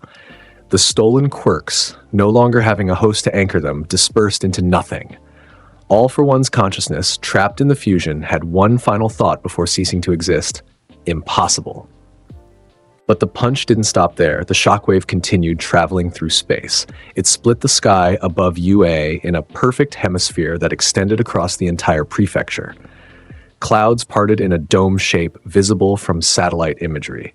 The wind pressure extinguished every fire in the city simultaneously. Every minor villain who had been causing chaos was knocked unconscious by the atmospheric displacement. The ground shockwave stabilized every damaged building. The force somehow calibrated to support structures rather than destroy them further. The punch traveled upward, its energy dissipating in the upper atmosphere, creating what meteorologists would later describe as an impossible atmospheric event that defied fluid dynamics. When the dust settled and silence returned, Shigaraki Tamura was gone. Not defeated, not unconscious. Gone. Completely erased from existence, along with All for One's consciousness and every stolen quirk they'd accumulated. The crater beneath Izuku was perfectly circular and 5 meters deep, but notably, it hadn't damaged any of the surrounding campus, because he'd unconsciously directed all destructive force upward and outward, away from people and infrastructure. Izuku lowered his fist and looked at his hand, then his expression shifted from serious intensity back to his normal, flat boredom. I overdid it again, he muttered. Then his face became genuinely upset. And now the supermarket is definitely closed. The sale is over. I'll have to wait another year. He walked away from Ground Zero, leaving behind All Might, tears streaming down his face, witnessing the end of his century-long nemesis delivered by a student who was upset about groceries. Aizawa, his capture weapon hanging limply, his expression one of exhausted resignation. That's Midoriya for you. Strongest person alive, cares more about sales than saving the world.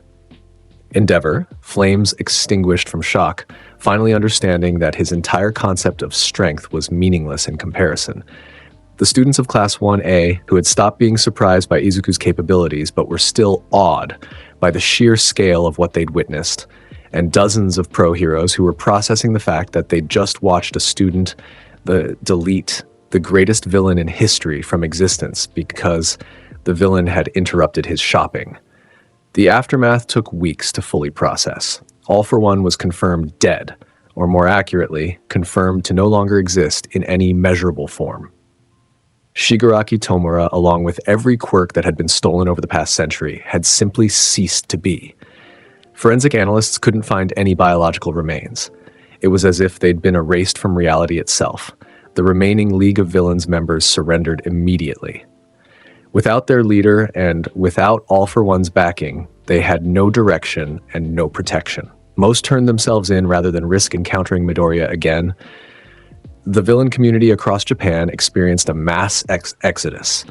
Criminals who had been planning attacks, who had been organizing operations, who had been considering villain work, all of them reconsidered their life choices. The message was clear. If All for One himself, with over a century of accumulated power, couldn't survive against Midoriya Izuku, then what chance did anyone else have?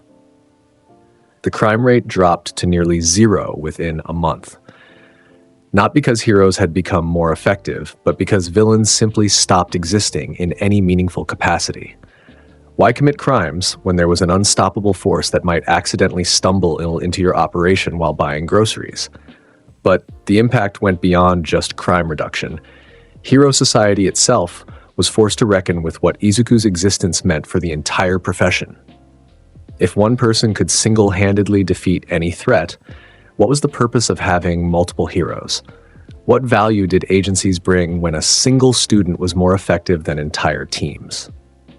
The Hero Public Safety Commission tried to give Izuku another commendation. He turned it down, stating he was too busy to attend the ceremony. By too busy, he meant he was watching the finale of his favorite cooking show and didn't want to miss it. They tried offering him special positions, early graduation, immediate hero license, leadership roles in new organizations designed around his capabilities. He turned down everything. He just wanted to finish school normally and live a quiet life. The media, of course, went insane. One Punch Hero became the headline across every news outlet.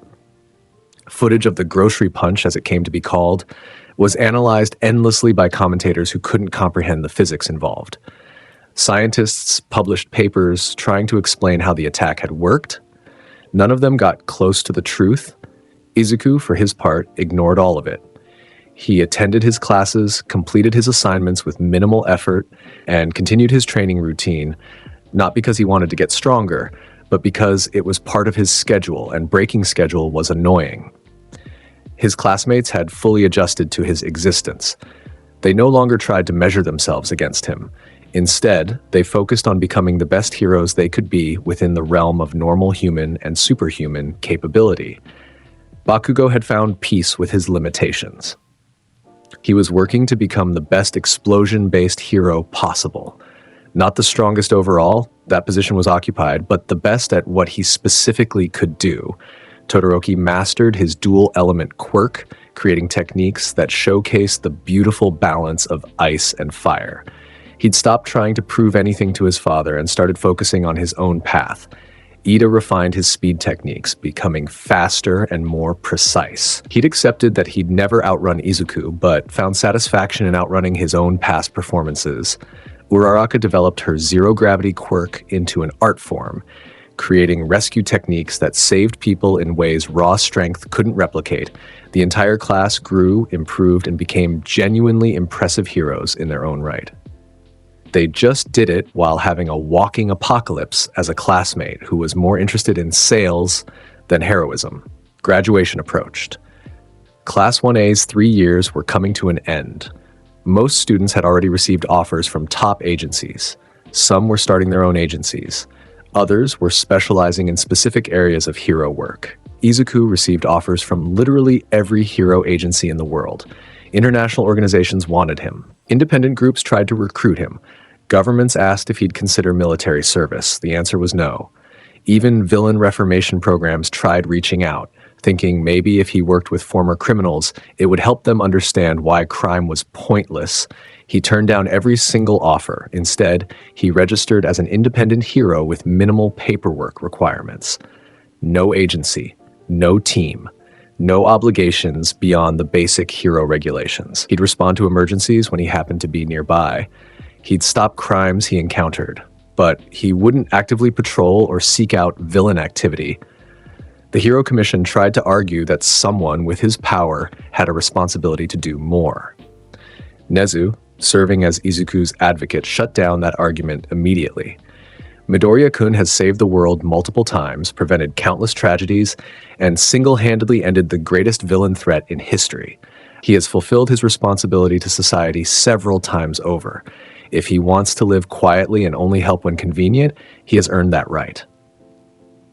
They couldn't argue with that logic, so Izuku graduated with average grades, perfect in combat practicals, middling in written exams, adequate in theory.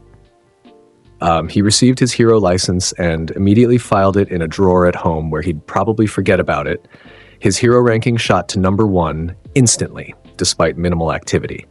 The ranking system had to be revised because he'd never actually done a hero patrol or worked a shift at an agency. He was number one purely because his existence had reduced crime to nearly zero through deterrence alone. The final scene of Izuku's story at UA was simple and quiet. He stood at the school gates one last time, looking back at the campus where he'd spent 3 years. 3 years of boredom, of easy victories, of teachers struggling to educate someone who couldn't be challenged, but also 3 years of small moments. The sports festival meteor shower, the hot springs at the training camp, watching his classmates grow and develop. It wasn't all bad, he said to himself. Then he walked away, hands in pockets, expression flat, heading toward the rest of his life. That rest of life started at a grocery store.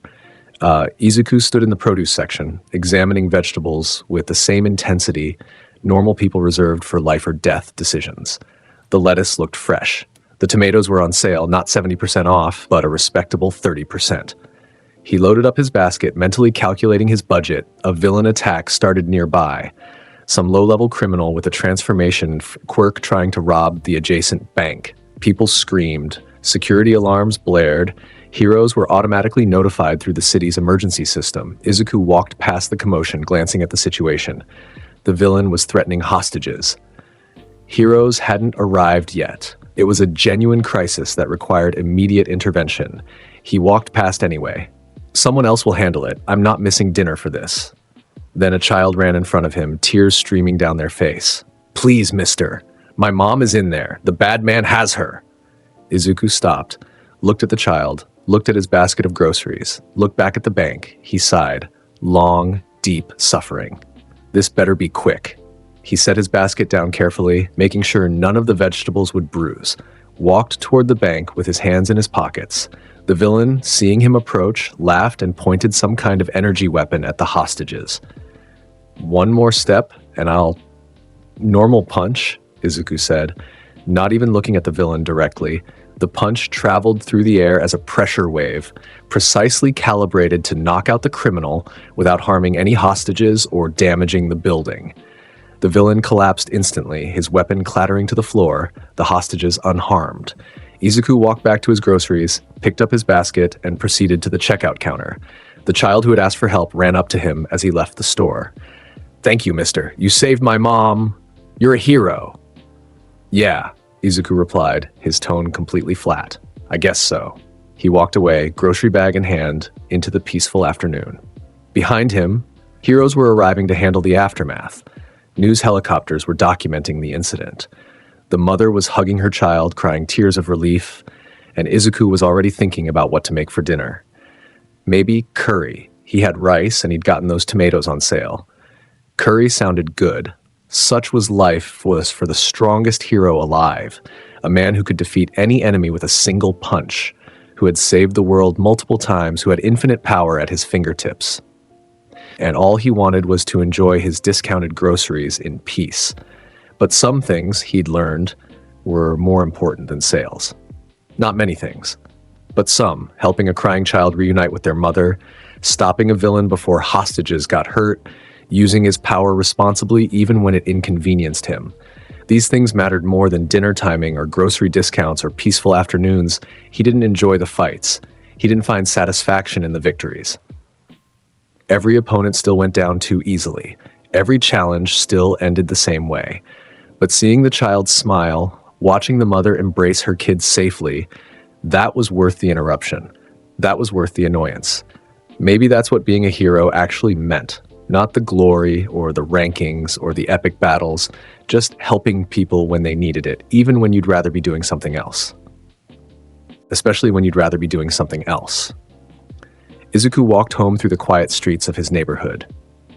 The sun was setting, painting the sky in shades of orange and purple. A gentle breeze carried the scent of flowers from someone's garden. The world was peaceful and normal and beautifully mundane. He thought about his journey. About being a quirkless kid who just wanted to be a hero. About training until something broke inside him and he became too strong. About losing the passion for combat, but gaining something else, a sense of responsibility, a quiet determination to do the right thing, even without enthusiasm. He thought about his classmates, all of them becoming great heroes in their own ways. About All Might's retirement and legacy. about the villains he'd defeated and the people he'd saved, about meteor showers and hot springs and 70% off sales. It had been a strange journey from quirkless reject to unstoppable force, from desperate wannabe hero to bored professional, from seeking challenge to accepting boredom. But it was his journey, and he'd keep walking it, one boring fight at a time, one grocery trip at a time, one quiet day at a time, because someone with his power needed to use it responsibly. Because leaving people in danger would be wrong, because even though fighting bored him and hero work exhausted him and challenges didn't exist for him anymore, there was still value in helping others.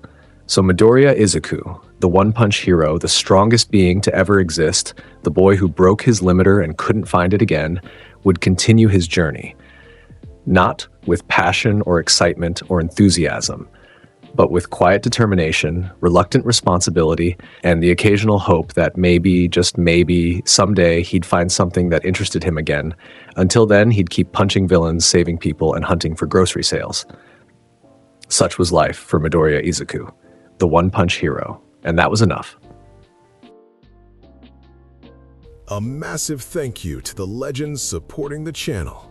Starting us off, a huge shout out to our pro heroes, Fire05, Javon McQuire. Next up, thank you to the absolute pillars of the community, our Symbol of Peace tier. Neo Star Productions, Azael Cardenas, Shaquan Simmons, Agroxa298, Sunawind631, Elijah Saunders, Peter Hamilton, Freddy_Rose, Omega, Toxic Rune, Chris Talley, Alexander Thompson, Remorsefuls, Black Vein, Joshua Hedrington, Aaron Abercrombie, Drift SKE8er, Akano Himejima, Corey Tokars, Jan, X0 Hope 3656, Devin Black, Crow, Isprid, Roberto Ramos Di Cristina, Dasher Games, Joe Bros, Ray Von Crimson River, Dante Alistair, Adam Yonkers, Blood Saints, Donna Cafe, Zeph, KC, Howie60, Ignacio, and Albert. And finally, massive love to the heavy hitters holding it all down, the hope of the universe. Sean Brooks, Kayshawn, Debbie Rowe, GVZLN21, LS Morningstar, Marl, Spintown, James, Quan Yen Thompson, Juan, I'm Calver, and Colsey. You guys are the best. Thanks for watching. If you enjoyed seeing Deku completely shatter the power scaling of My Hero Academia, smash that like button and subscribe for more insane what-if scenarios. Who should Deku one-shot next? Drop a comment below with your ideas, and I'll see you in the next video, heroes.